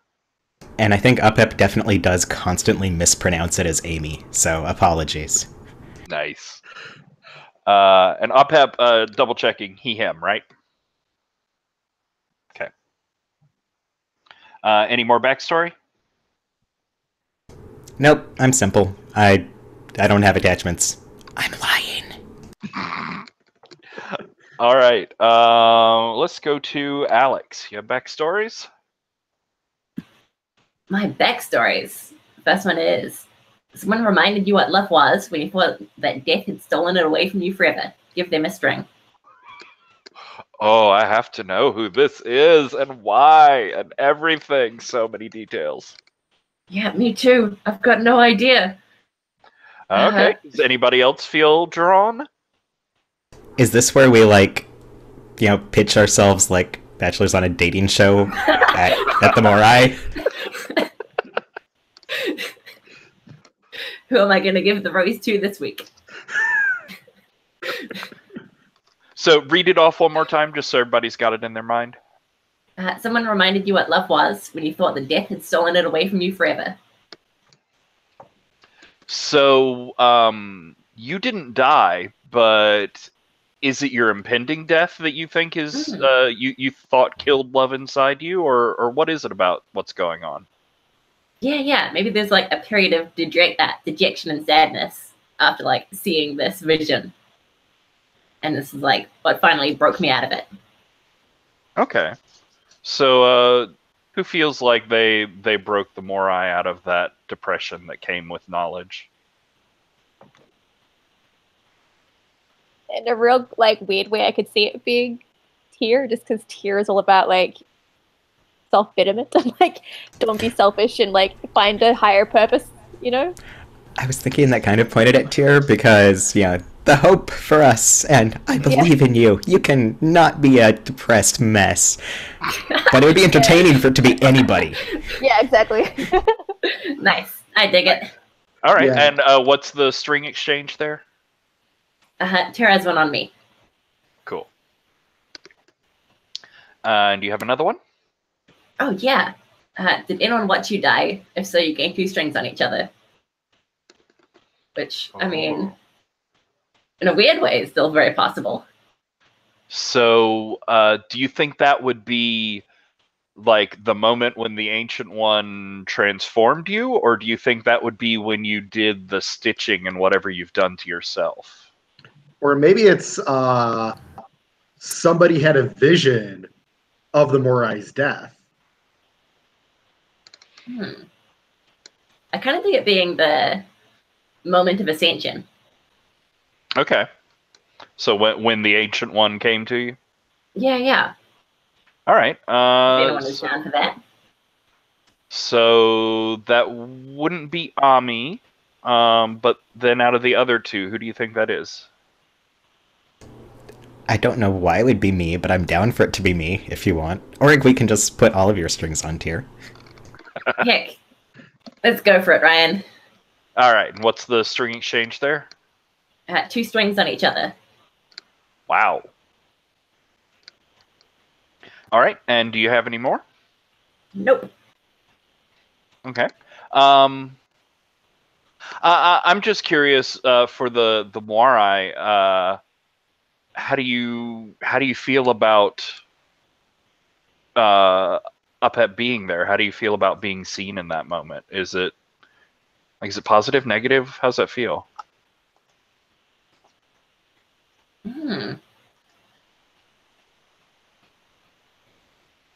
I feel like it's like someone's got like this weakness on me. Like they've seen me before I became what I am, and so it's just like kind of like anxiety / fear that someone else in the pantheon has seen me like that. I gotcha. This is sort of a tangent, but out of that, I'm curious. Here, okay. How do you view yourselves now? Is this like you've been cursed with something that broke your mind and now your thinking and your mental health doesn't work right anymore? Or is this do you see this as a gift of these other personalities that are inside you? How do you view your own sort of schizophrenia from the inside? I think it's seen as like the price for a gift, because it's like it comes with a lot of benefits, but it also has its downsides. Okay. Are you at all jealous that some of the other gods don't seem to have paid as high a price? Or do you feel like you're stronger than them, that your gifts are worth your higher price? Oh. I think there's some definite jealousy going on there. Interesting. Cool. Thank you for indulging me on that little tangent there. No worries. So, any more? Nope. Cool. Let's go on to Ami then. Yes. So you've been a wallflower all your life, but someone finally noticed you. Give them a string. I think that's got to be the Moirai. Interesting. They've got a string on you. So how do you know that they finally noticed you? What gave it away? What clued you in? I think the Moirai was the first person to talk to me at this school. Oh, right. Like, it was probably really strange, but like the Moirai, like the Moirai, like would come and have conversations because, well, I assume everyone's interesting to the Moirai, right? Was this be after your ascension that you came to the school? I think I ascended the first week I was in school. So it's like I could totally see that whole like being able to see the threads of others and saying that you only had 2 years left to live, and being like, "Whoa, you may have who is this person?" You may have even known that I would ascend before it actually happened. Oh, nice. Yeah. Nice. And just as a general point to throw out there, sorry, I didn't bring this up earlier. Another base Monsterheart assumption that we're sort of tossing out, but can feel free to bring back in if people would like, is the going to a school thing. The trapped together situation here is that no matter where you go on this planet, like you're all sort of trapped together in that you're the only ones that can understand each other, that can act on a level with each other. There will be a central pantheon building that will sort of decide on build together. If you want to go to high school still, or if you want that pantheon to be like, you've done weird stuff to this high school and the people in it and made it all otherworldly, that's super cool. But we'll get to that in a minute. It's not a base assumption that we're going with. Do you have more backstory? Yes. Someone makes fun of you. What do they say? They give you a condition and you get 2 strings on down. Interesting. You're starting with a condition. So there's really only one choice here. It's obviously Apep. Wait, what was the thing that I did again? I was looking at a different tab. You make fun of me. Oh, definitely. Yeah. So what do you say about Amy? You're going to be giving her a condition to start the game with.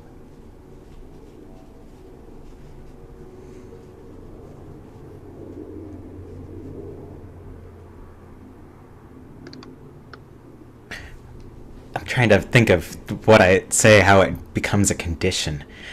I think that it's sort of a recurring theme that, like, oh, she's so cute. You know, she is like our little kid sister. She's just the hanger-on of the group. Where there's lots of, you know, oh, you're just happy to be here, aren't you? And totally talking down to you. You don't belong in the Pantheon. I could see kid sister or like Pantheon mascot. What do you think? Or maybe the baby? Ha! Yeah. Cool. So Yeah, go ahead and mark just wait that. until I get to my darkest self. I mean, there's no way that constantly mocking a god could hurt me, ever, right? No. And what was the string exchange there? I got 2 on Apep. Cool. Any more? Nope. I'm first against the wall when Ami's Revolution comes. So, how long do you think it's been for Ami? When were you transformed?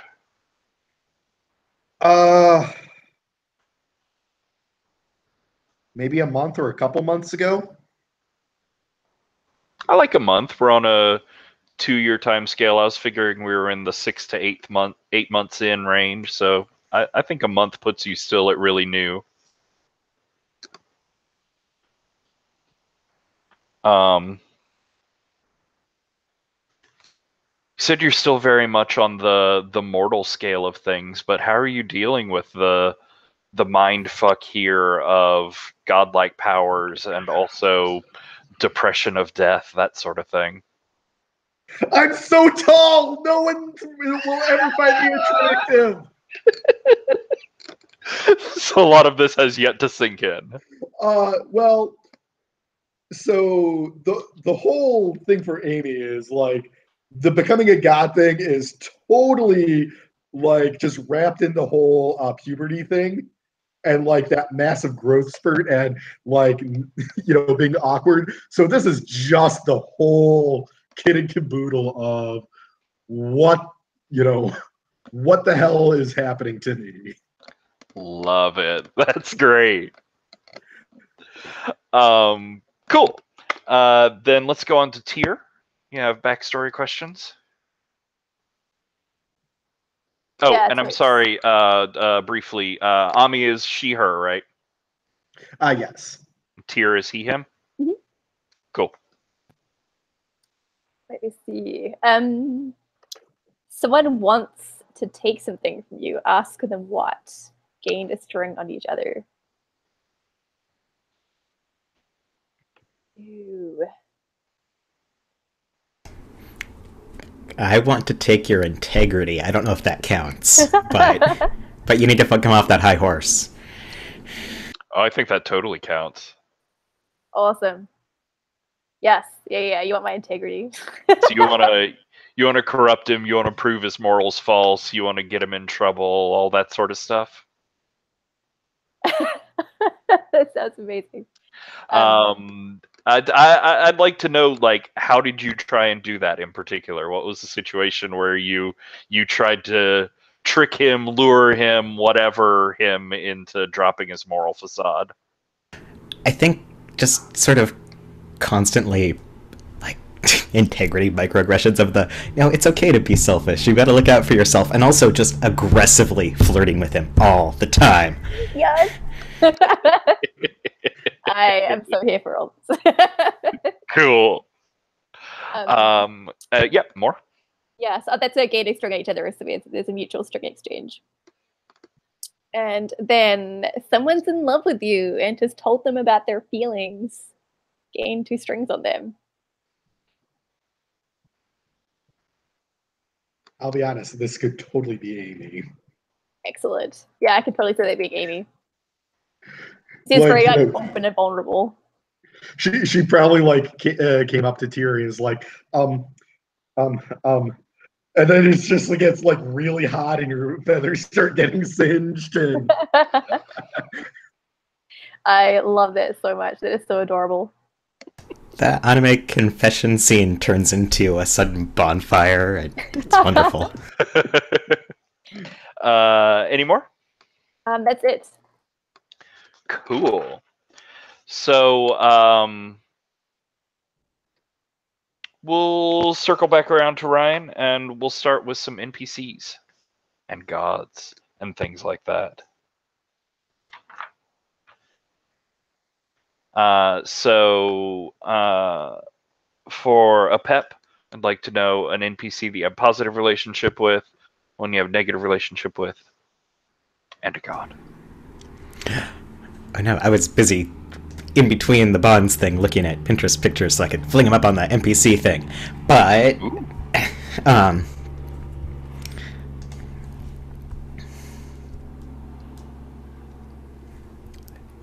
let's start with my god, because I know the name of that one. I am totally throwing Sedna into the mix, going with one of the easier to pronounce names for her. Spell that for me. Sedna. Thank you. What do you like about Sedna? So I've got a book around here somewhere that says that, at the core of the Sedna myth is just that she has really good reasons for having a really dim view of humanity, because it's the start of her story is that, like, she needed help from her father and he instead chopped off her fingers and left her to die. And so she sank down into the sea and became Sedna, and her fingers became the seals and whales and stuff that people eventually hunt. And when she decides that humanity doesn't deserve them, she takes them away again. And the only way to appease her is just to show her really simple kindness by having someone comb her hair, because she can't do it because she doesn't have fingers anymore. And it's just, you have to propitiate this rage goddess who has really reasonable reasons to be pissed at everyone by just doing really small, kind things. And I love it. That's really nice. Cool. I like that a lot. So, NPCs? Dang, now I have to settle on names. Let's see. We are gonna have...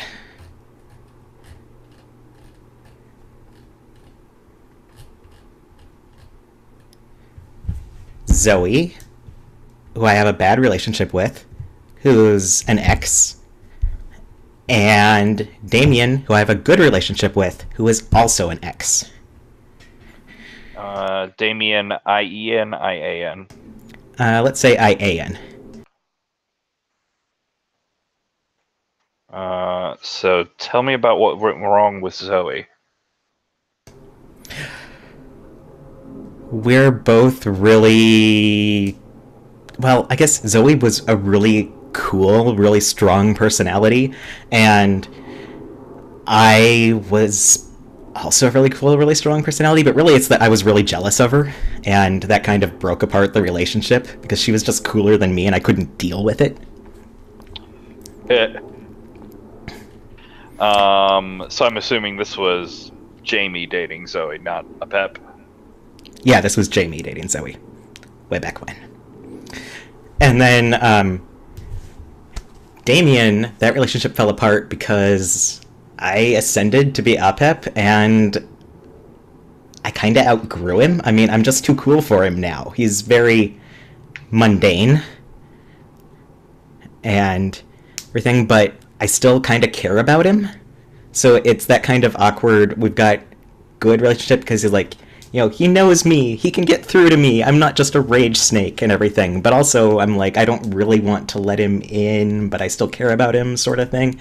Gotcha. Where So it's someone I would call for a, straight talk kind of conversation, but there's still kind of hurt feelings. it's maybe something like a hometown high school relationship that you've gone away to college and it's just sort of distance and changing personalities that's moving you apart, Yeah. not anything violent. Yeah, except I didn't go to college, I joined a pantheon, but it's the same thing. It's you joined a fraternity. It's all sort of the same. Yeah. Cool.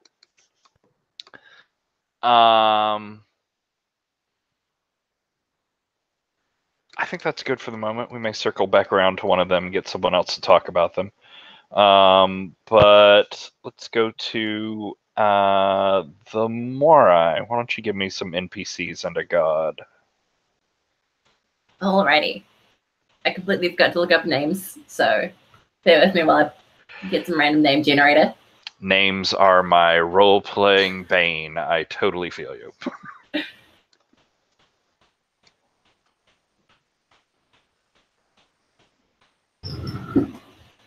Alrighty, so first up we'll have Eden, who are they? Let's go for a babysitter for like a majority of Moirai's life, or the early years at least. All right. Is this a good relationship or a bad one? Oh yeah, good relationship. Okay.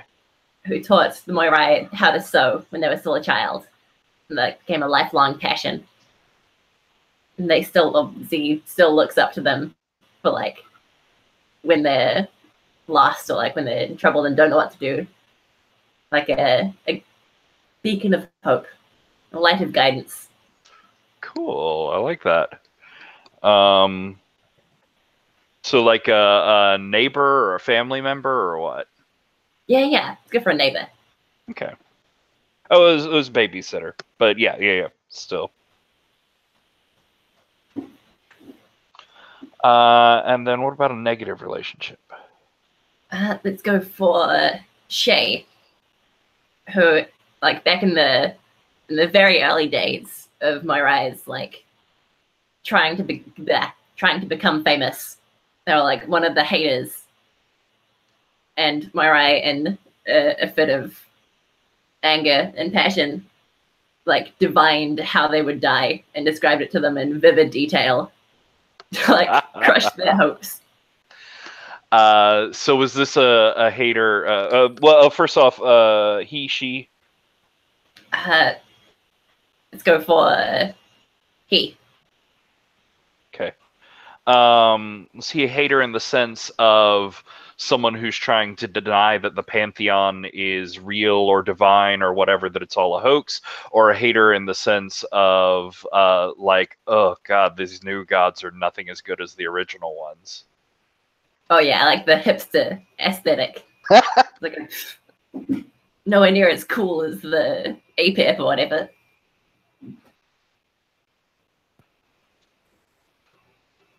That's great.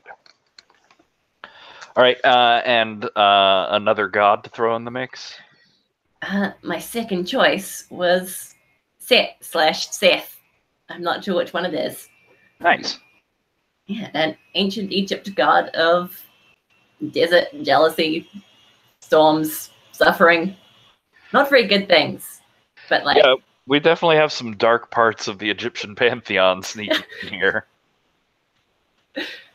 But I found, actually by accident, in the very first paragraph describing them, like the one good thing they're known for is defending the sun god Ra from Apep. Ah.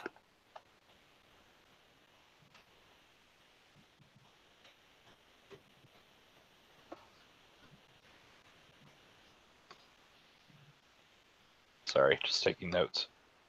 Cool. Then let's go to David, Amaterasu. some NPCs, and we've talked a little bit about the god that you want to bring in. Yes. So during the break, when people came in early, I said, I want to bring in Chinamatsa, which is such a fabulous goddess. And I totally hope this is a love interest for Tyr, because they are so perfect together.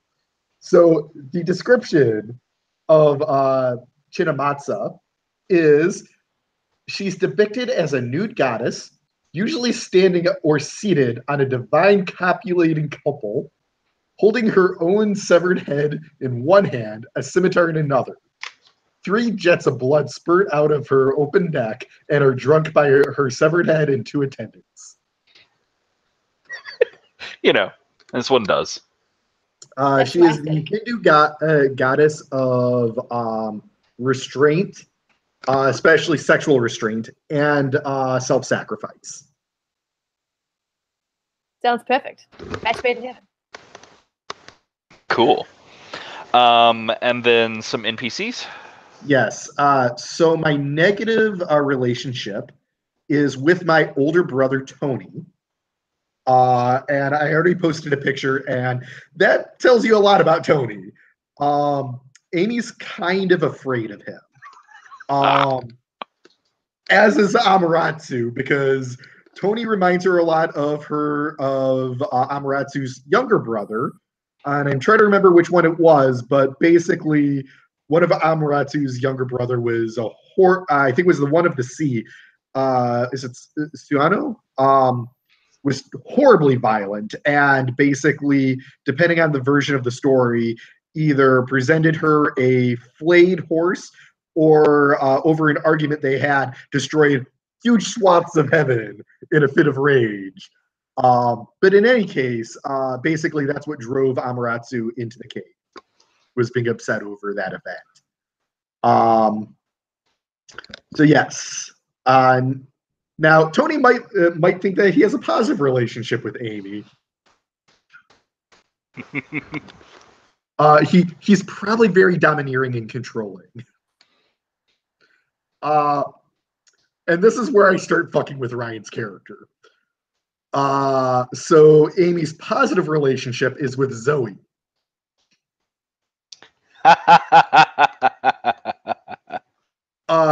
They are friends, and Zoe is totally making the moves on Amy.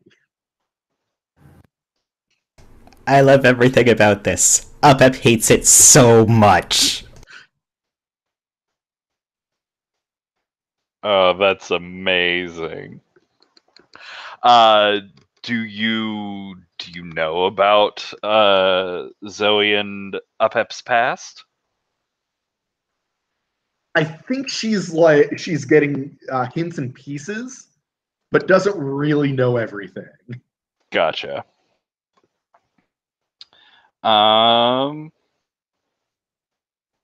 Cool. And then we'll circle back around to Tyr. Oh man, I totally had like some NPCs in mind, and then someone brought into the mix like having relationships with present NPCs, and I was like, oh my god, there are so many good options. Where should we start? Let's start with the god. Awesome. So yeah, I just went with Chris Martin as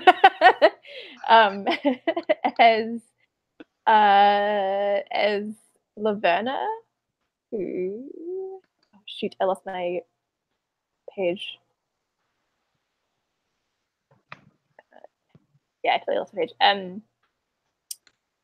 But as far as I remember from Googling, she's like the goddess of thieves and cheats. In the underworld. Yes. The poet Nice. Horace and the playwright Thetis call her the goddess of thieves. That's kind of like all I could find out about her. So I think I think that'll be fun. Yeah, and I totally envision Laverna as being like a cuckoo type. Very like flashy, showy, constantly peacocking it, probably in a various states of undress. to show off themselves. Into it. Yes, yeah. Yeah, that's what I had conceptualized. All right. Then how about a positive relationship with an NPC? Yeah, so I think much along the same tones, I went for Carter. He is positive relationship as he is first to love, probably when they were Josiah Havens. And I think like this relationship is Carter's family are like pretty rich and privileged, and Carter himself like isn't that. He's like sweet and charming and stuff, but he's also like a bit of a shit, and is rather selfish and privileged. But I think there's that feeling of like I can change him in Tier. Like they are still rather friendly, and like Tier is so convinced that he has a good heart. But if only he can convince him to like be more self-sacrificing and like donate more to charity and like try and be like a good person. Cool. And for a negative one, I'm really tossing up with making it Damien. But my other idea for an NPC was kind of like so I think like Tier probably spends time doing charity work, like soup kitchen stuff, or like driving vans around to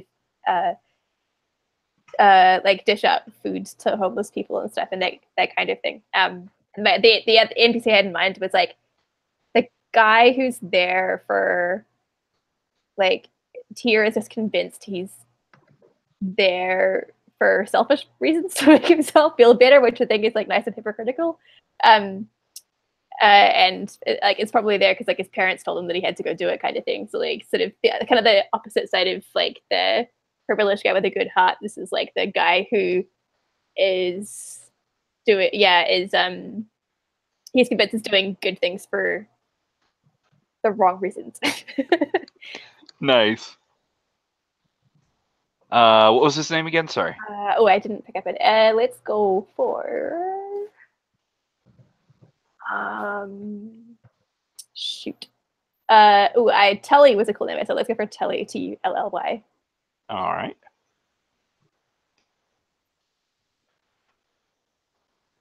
Is he also like rich, affluent, douchey privilege, or? I think his parents are probably of the church. Like he's probably sort of the son of a preacher. Oh, okay, cool. Yeah. So he has like a lot of moral, like I don't know, moral background, but probably like goes to church, but does it for faith or because he has to, rather than like because he believes in the faith. Yeah, I like the idea of being a preacher's son. Cool. I like that. Now, I think I'd like to talk about where we are before we circle back to if anybody else has relationships with some of these NPCs, because sort of inform like where y'all came from, where we are now. But I would like to talk about where we find ourselves, like what city we're in. It's probably a pretty big city because, you know, y'all are pretty big. So you need somewhere to show yourselves off. But does anybody have an idea for a particular city or region or country that they'd like to see?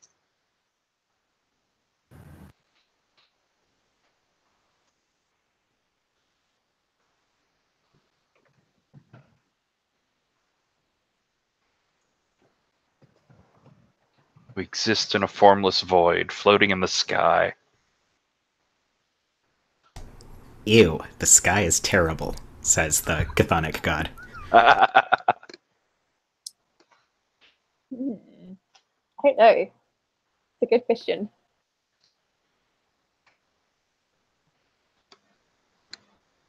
I'm good with it being kind of like similar to Wicked, being kind of like an urban hub, with a lot of like opportunity for like underground gigs and counterculture and grunge and grime and big city dirt kind of thing. But I'm open to where that is, like geographically. Does anybody have any particular ideas off of that?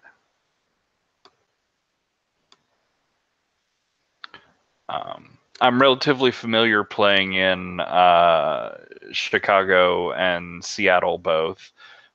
Chicago is more of a cultural hub, I guess, than Seattle is, but they're both really big cities and have a lot going on. I think Seattle's culture is just a little more insular rather than outward turned. But it's a weirder place in a lot of ways. Does anybody have a preference? And Seattle's got the cool underground, like it really does. Yeah. True. I kind of like to avoid the cities that you see a lot of stories in already. That's me personally. Okay. Do you have a suggestion?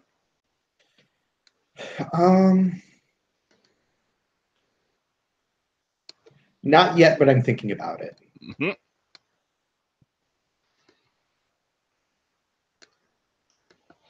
Okay. Let's talk about the Pantheon itself, and maybe that'll help inform where we are. So there is a building, whether pre-existing and repurposed or built from the ground up with godly magic, or built from the ground up with lots of money. You have access to both of those things if you want them. But where do people see the Pantheon meeting, having an official public face from, maybe doing some performances at, but not necessarily?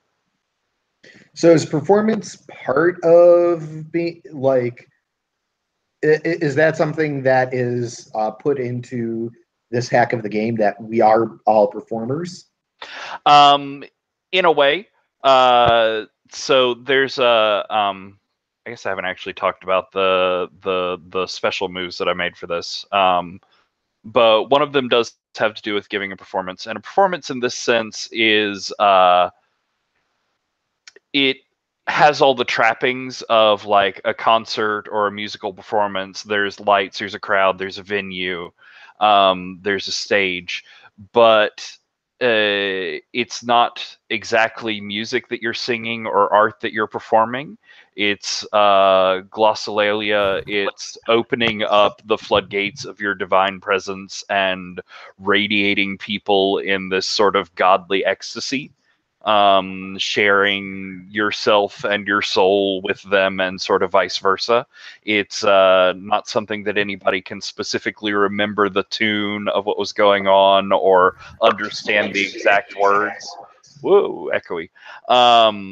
But yeah, it's like analogous to a musical performance. So this is something that you can do now. It's part of what the Ancient One has told you is sort of your purpose. That the Ancient One, when he awake, damn, each of you, past tense, killing me there. He told you that your purpose as gods was to fight against sort of the dying of inspiration, the dying of creativity, to be a muse, to be a light and inspiration for people. And so these performances, this is your best way to connect with huge numbers of people, to spread this inspiration, to spread your godly nature amongst people. So you're sort of instinctually driven a bit to it. You're also have been told that it's a good thing and what you're supposed to be doing, but there's no actual necessity that you actually have to get out there and do this. Did that in a long way answer your question? Yeah, I've got a wild suggestion. Okay. Disney World. We're based in Orlando, Florida. And like our gathering space is Epcot Center, because no one goes into fucking Epcot. And basically our stopping grounds is Disney World. That's I'm just very going black, interesting. skinny jeans in Florida. That's awful. I think that's cool. I'm just nervous about tone. Like, I'm not quite sure if that's tonally. Yeah, that where this is seems going. clashy. I mean, I was just throwing it out. I'm like, okay. What is like an amazing place for gods to do this? Yeah, Well- on the streets of Disney World. Doesn't mean that was the right call. I was just throwing Oh that yeah, out. it sounds Well, amazing. do we want to like riff off of that? How would people feel about like a closed down, abandoned amusement park carnival sort of thing? Not something that has active cotton candy and families going through, but something that has that mixture of cute and creepy, of like fun world and abandoned. Yeah, that sounds I'm awesome. Actually. down for my underground to be an abandoned dark ride. Yes, totally. The tunnel of love. Okay, so Alex, how do you feel about where we're going here? I am on board. Okay. So do people like the idea of an abandoned, a disused? Do we want to go more towards amusement theme park or more towards carnival circus? I mean, I'm always a fan of carnivals. There's that whole like creepy, broken down aspect to it. Okay. There's nothing scarier than a closed down carnival, but like a closed down fun park is just like memories of youth. Yeah, Closed Down Fun Park is more sad than creepy to me. Okay. Well, cool. Then we can get like mirror houses, haunted houses, some small rides, some like old freak shows and sort of small exhibits, strongman, things like that. Yeah, that sounds super fun.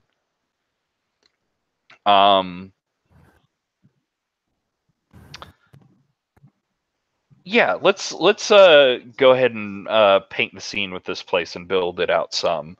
So we're gonna go around stealing Jason's paint the scene thing. Everybody's gonna give a detail of what this place is like and sort of build it up.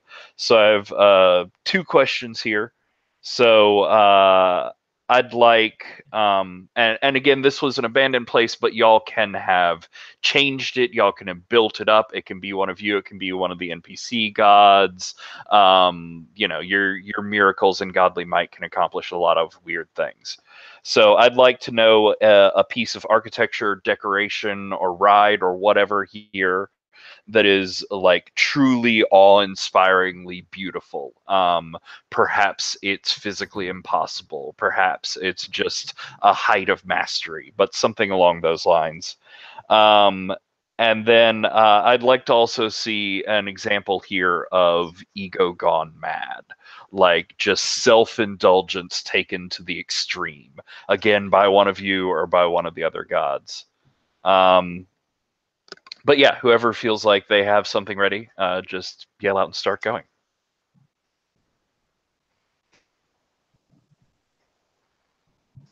I have one. I need to think of the other one, but I have one. Okay.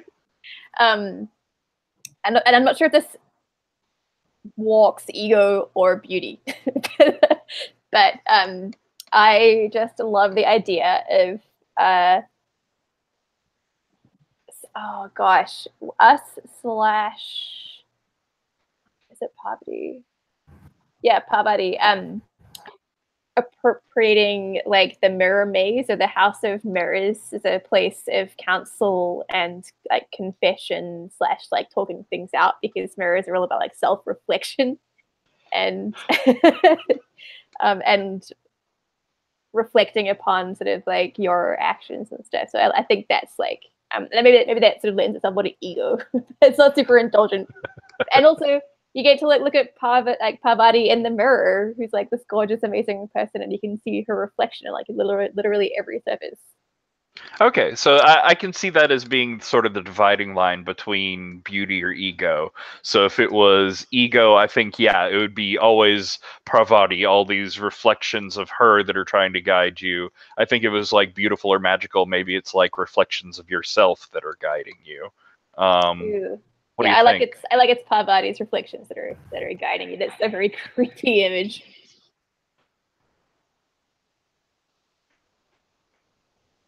Cool.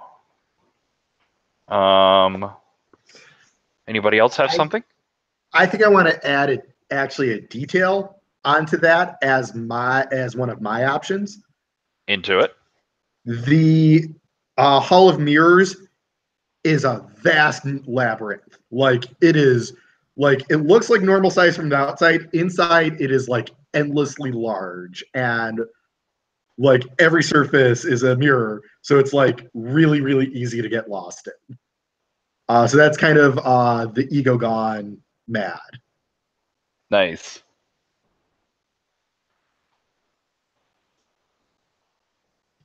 Amy's gonna hide in there. All right. Anybody else have something?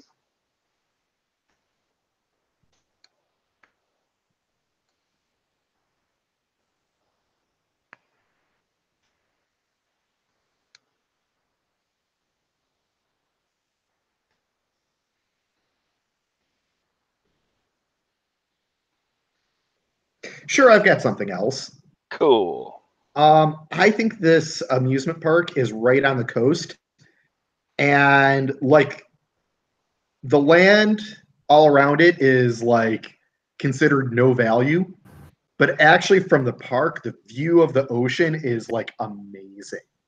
It's spectacular. It's beautiful. It is the ideal view of the ocean at all times. Nice.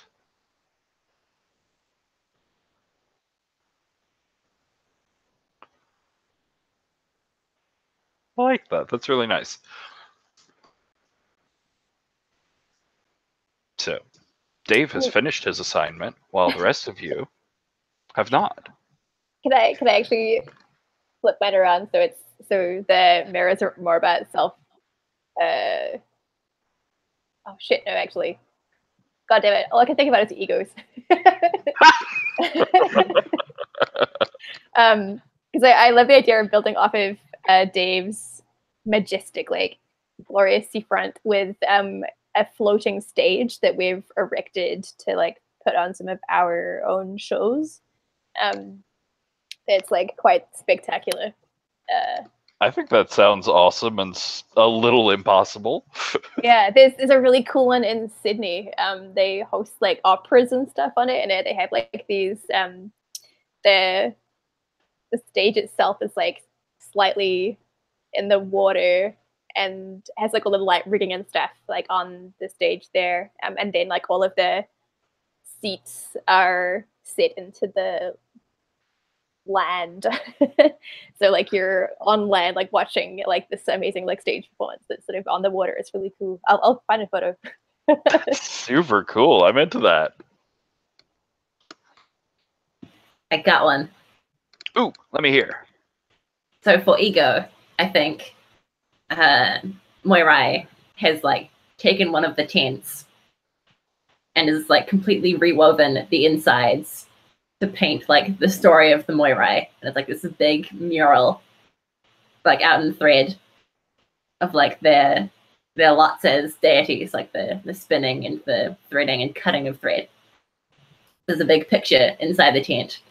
And all around the seats where there would be spectators, Moirai has taken like all the stuffed animals from like the store or like the shooting galleries, like all those stuff and all prizes, and has like re-sewn them together as like Frankensteinian monsters to sit in the audience. Oh my god. Oh. That was a big swing from amazingly funny to creepy. I do want to add a suggestion for a detail on that. Go for it. The stitch work on the sides of the tent depicting it, it's animated. I dig it.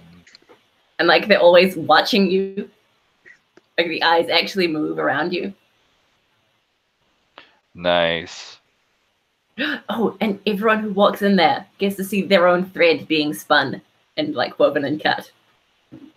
Mm. And when it gets formed into a person, that person always looks at that person judgmentally. Like, I dig really, it. really, this is what I became. Well, I also just like that this is still like the Moirai's ego trip. So even though you get your own thread and your own sort of part in this story, it still is just like a spectator to the Moirai's story. Nice. Cool. Do you have something beautiful, or Ryan? Do you have something?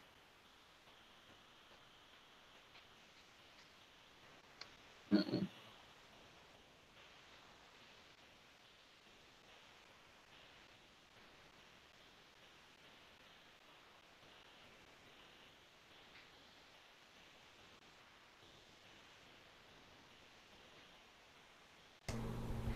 I have something beautiful.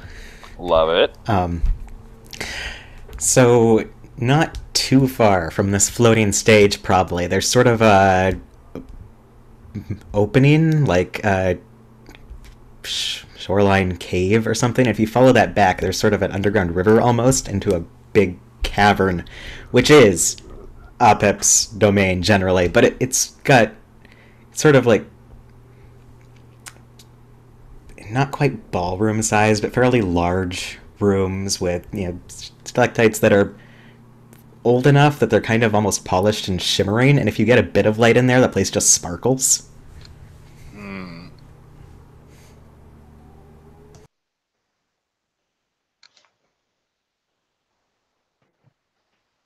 I like that a lot. That's Particularly if there's a show going on outside, because I think it's close enough to catch the light of that. I like caves. That's cool. So, Alex, I need something impossible or beautiful from you, and Ryan, I need something ego trippy from you.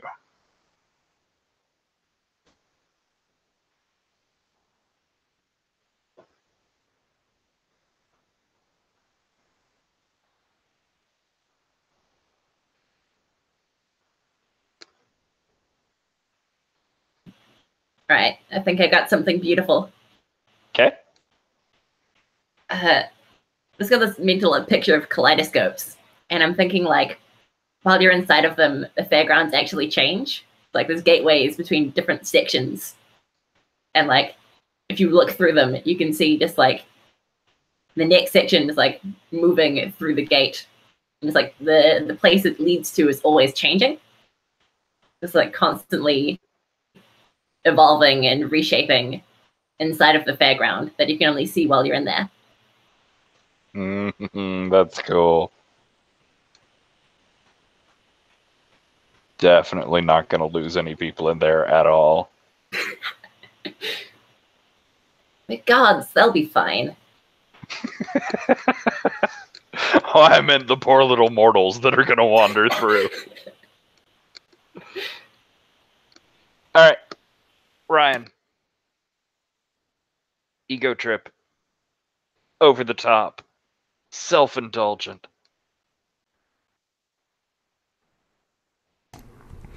So this is an abandoned carnival and everything, but there's a massive fence around it that's really well lit and everything. Like, fans aren't allowed to just wander in. They have to come through an entrance that's very clear and well lit and spectacular and everything, where clearly this is set up going, we knew you would all want to come, but you're not on the list, so...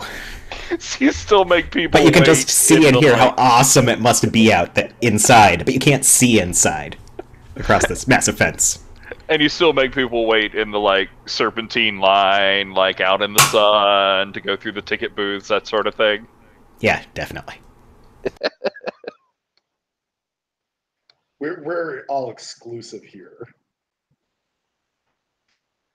Cool. So we're definitely a coastal city. East Coast or West Coast? Someone make a decision. Or not American. Weird if you want to make some sort of crazy choice like that.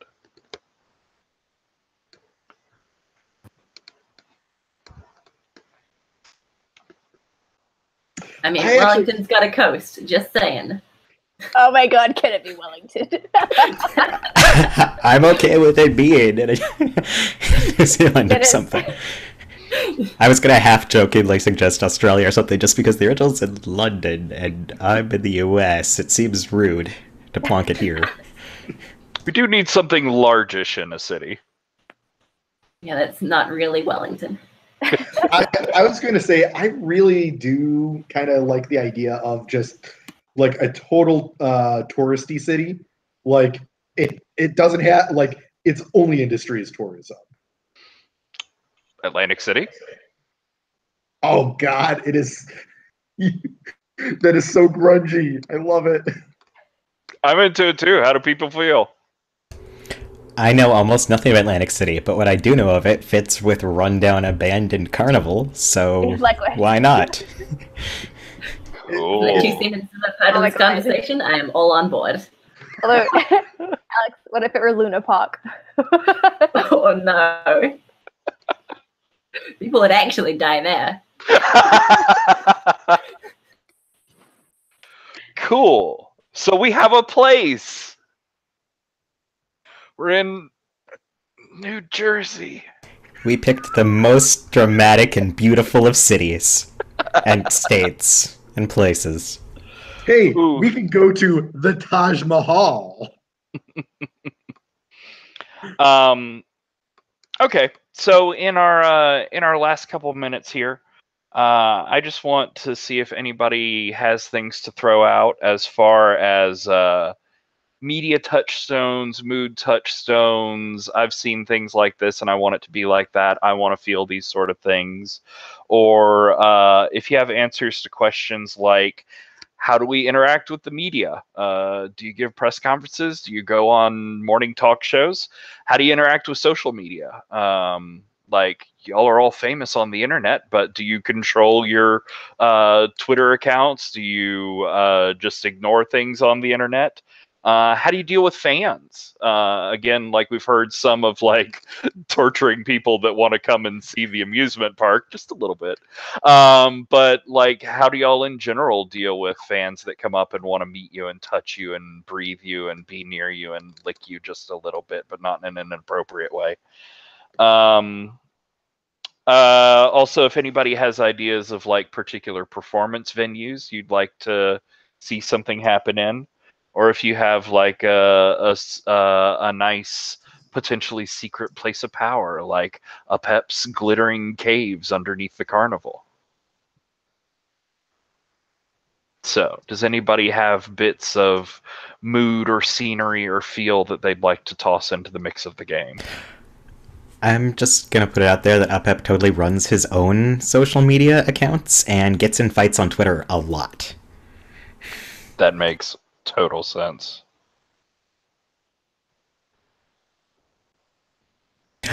And tying into my cycles thing, he's quit Twitter like 10 times.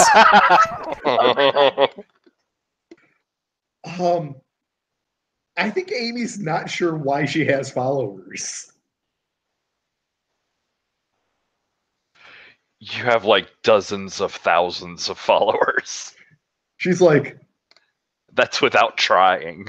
yeah, she's, and like, I think the thing that really freaks Amy out is they keep on like raving about how beautiful she is and how radiant, and she's like, but I'm not.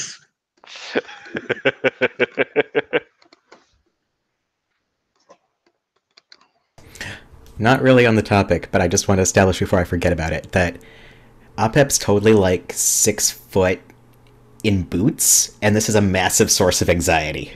That Amy's following that. Never barefoot, never in sandals. I can't wear platform heels to be taller than Abby, but I'm not going to look any shorter than I have to.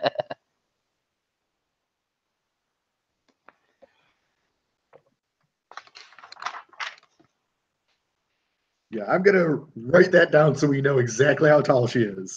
6'3". What sort of places do people like to perform? Oh my gosh. Definitely like small intimate like not yeah like small intimate gigs, I reckon, or like open venue gigs. Like I love I know this is so specific, I'm so sorry, but like sort of the Wolf Trap aesthetic in Virginia. It's like it has a real intimate stage indoor space that sort of opens out into like an outdoor arena. It's really pretty. But so the most wanky hipster like places really. I'm writing down the most wanky hipster places. I'm gonna fight you for that because Apep is too cool for established venues. He just does pop-up shows in like, you know, this abandoned building, this underground whatever. Now in my weird sparkle cave, and then stuff. There's never a true stage or anything. It's just like he shows up, probably tweets that you need to be here at this time, sort of thing. So sort of a rave aesthetic to your like true underground rave sort of feel. I mean, by the time you know the location, it's probably already uncool, so. That is so perfect. I know what Amy's performance is. Even before she ascended, she did flash mobs. Oh my god. Oh my god, I love that.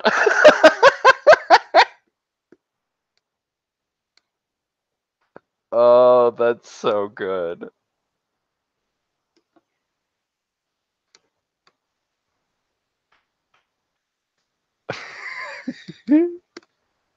What about the Moirai? What sort of gigs do they like to throw? Z like to throw. Sorry, I'm gonna get this. I think it's like a mix. I think sometimes Z just like goes to like the big opera houses and performs like in front of a bunch of people, but it's always in like a closed space because, you know, there's a lot of thread flying around. Like people can't leave during the middle of it; they'd just be rude. They stay because I tell them to stay. And then talk to me a little bit about like thread flying around during the performance. That sounds interesting. I figured it would be like the performance would be not just like singing or the bearing of the soul, but also like some performance art, like creating some tapestry or like some story of emotion during it, and then just like tearing it down at the end. That's cool. I like an audio-visual experience. But then I think Z also does like super intimate venues of like just like a couple dozen people in like a small dark space and does like readings of their future. For, like the exclusive clientele. And do you always just like lock people in, stop them from like, you're not going to leave until this is over sort of thing? Oh yeah, totally. I like that. You have a bad experience once, right? Never happen again.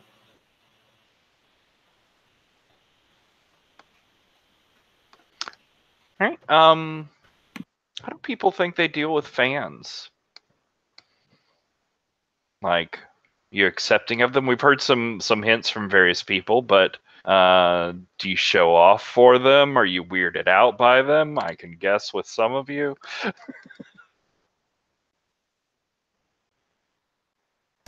Apep's very hot and cold with his fans, sort of matching his volatile, where, yeah, he deserves your adoration. Of course you're into him. And sometimes he's very approachable and, into it. You can get a, selfie with him or something almost. And sometimes it's just, like, instant, how dare you talk to me, everything very back and forth. You're never totally sure how he's going to react. And also mercilessly flirting with them, but then pissed at their existence sort of thing. So you have fans that really, like, have to psych themselves up to come and approach you. Or a weird class of fan, probably. Yeah, there's probably a lot of people who are like, Yeah. he seems cool, but I don't actually want to meet him because what if he doesn't like me? Love it. How does Tyr interact with fans? I think quite the opposite.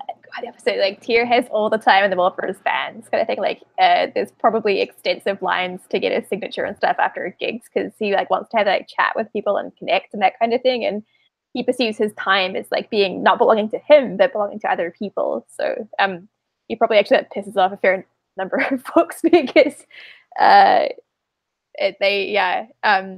can take up like hours to get a couple of minutes of them. Kind of like I was thinking sort of like Minerva, like always has a lot of people trying to get her guidance and stuff like and Gotcha. wicked kind of thing.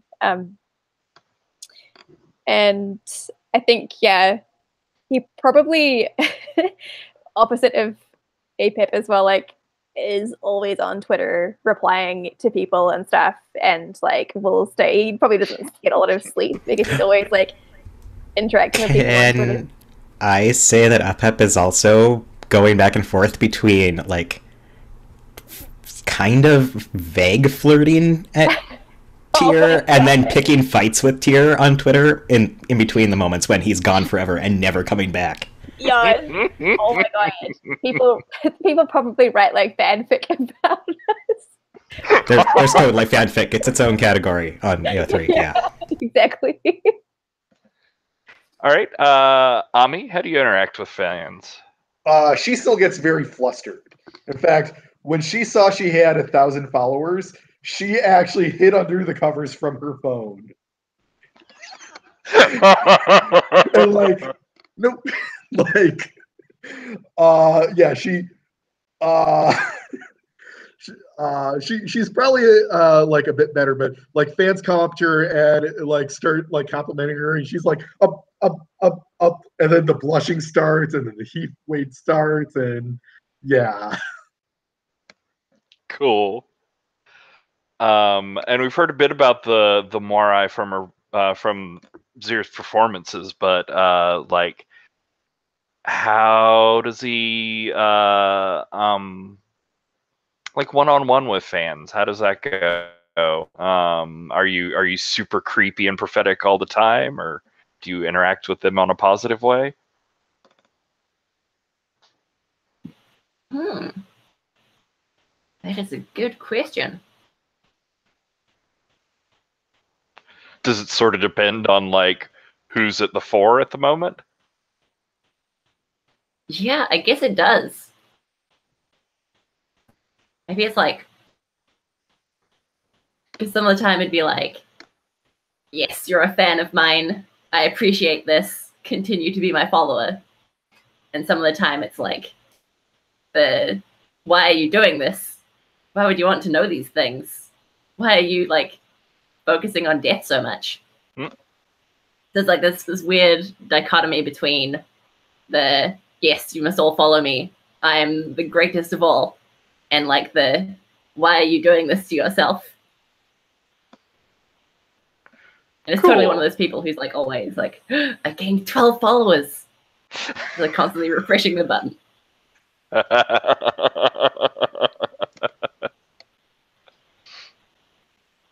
Oh, cool. Well, we're right here at time. I think I've plenty of material for making, fun problems and story threads going forward. And we have a world that is just sort of, I think, ready to tip over and start going. I love all of your characters so much. I'm super excited about this. Me too. And I am very tired at the moment, so I think I'm going to go ahead and stop the broadcast here. Somehow, there's a button that does that.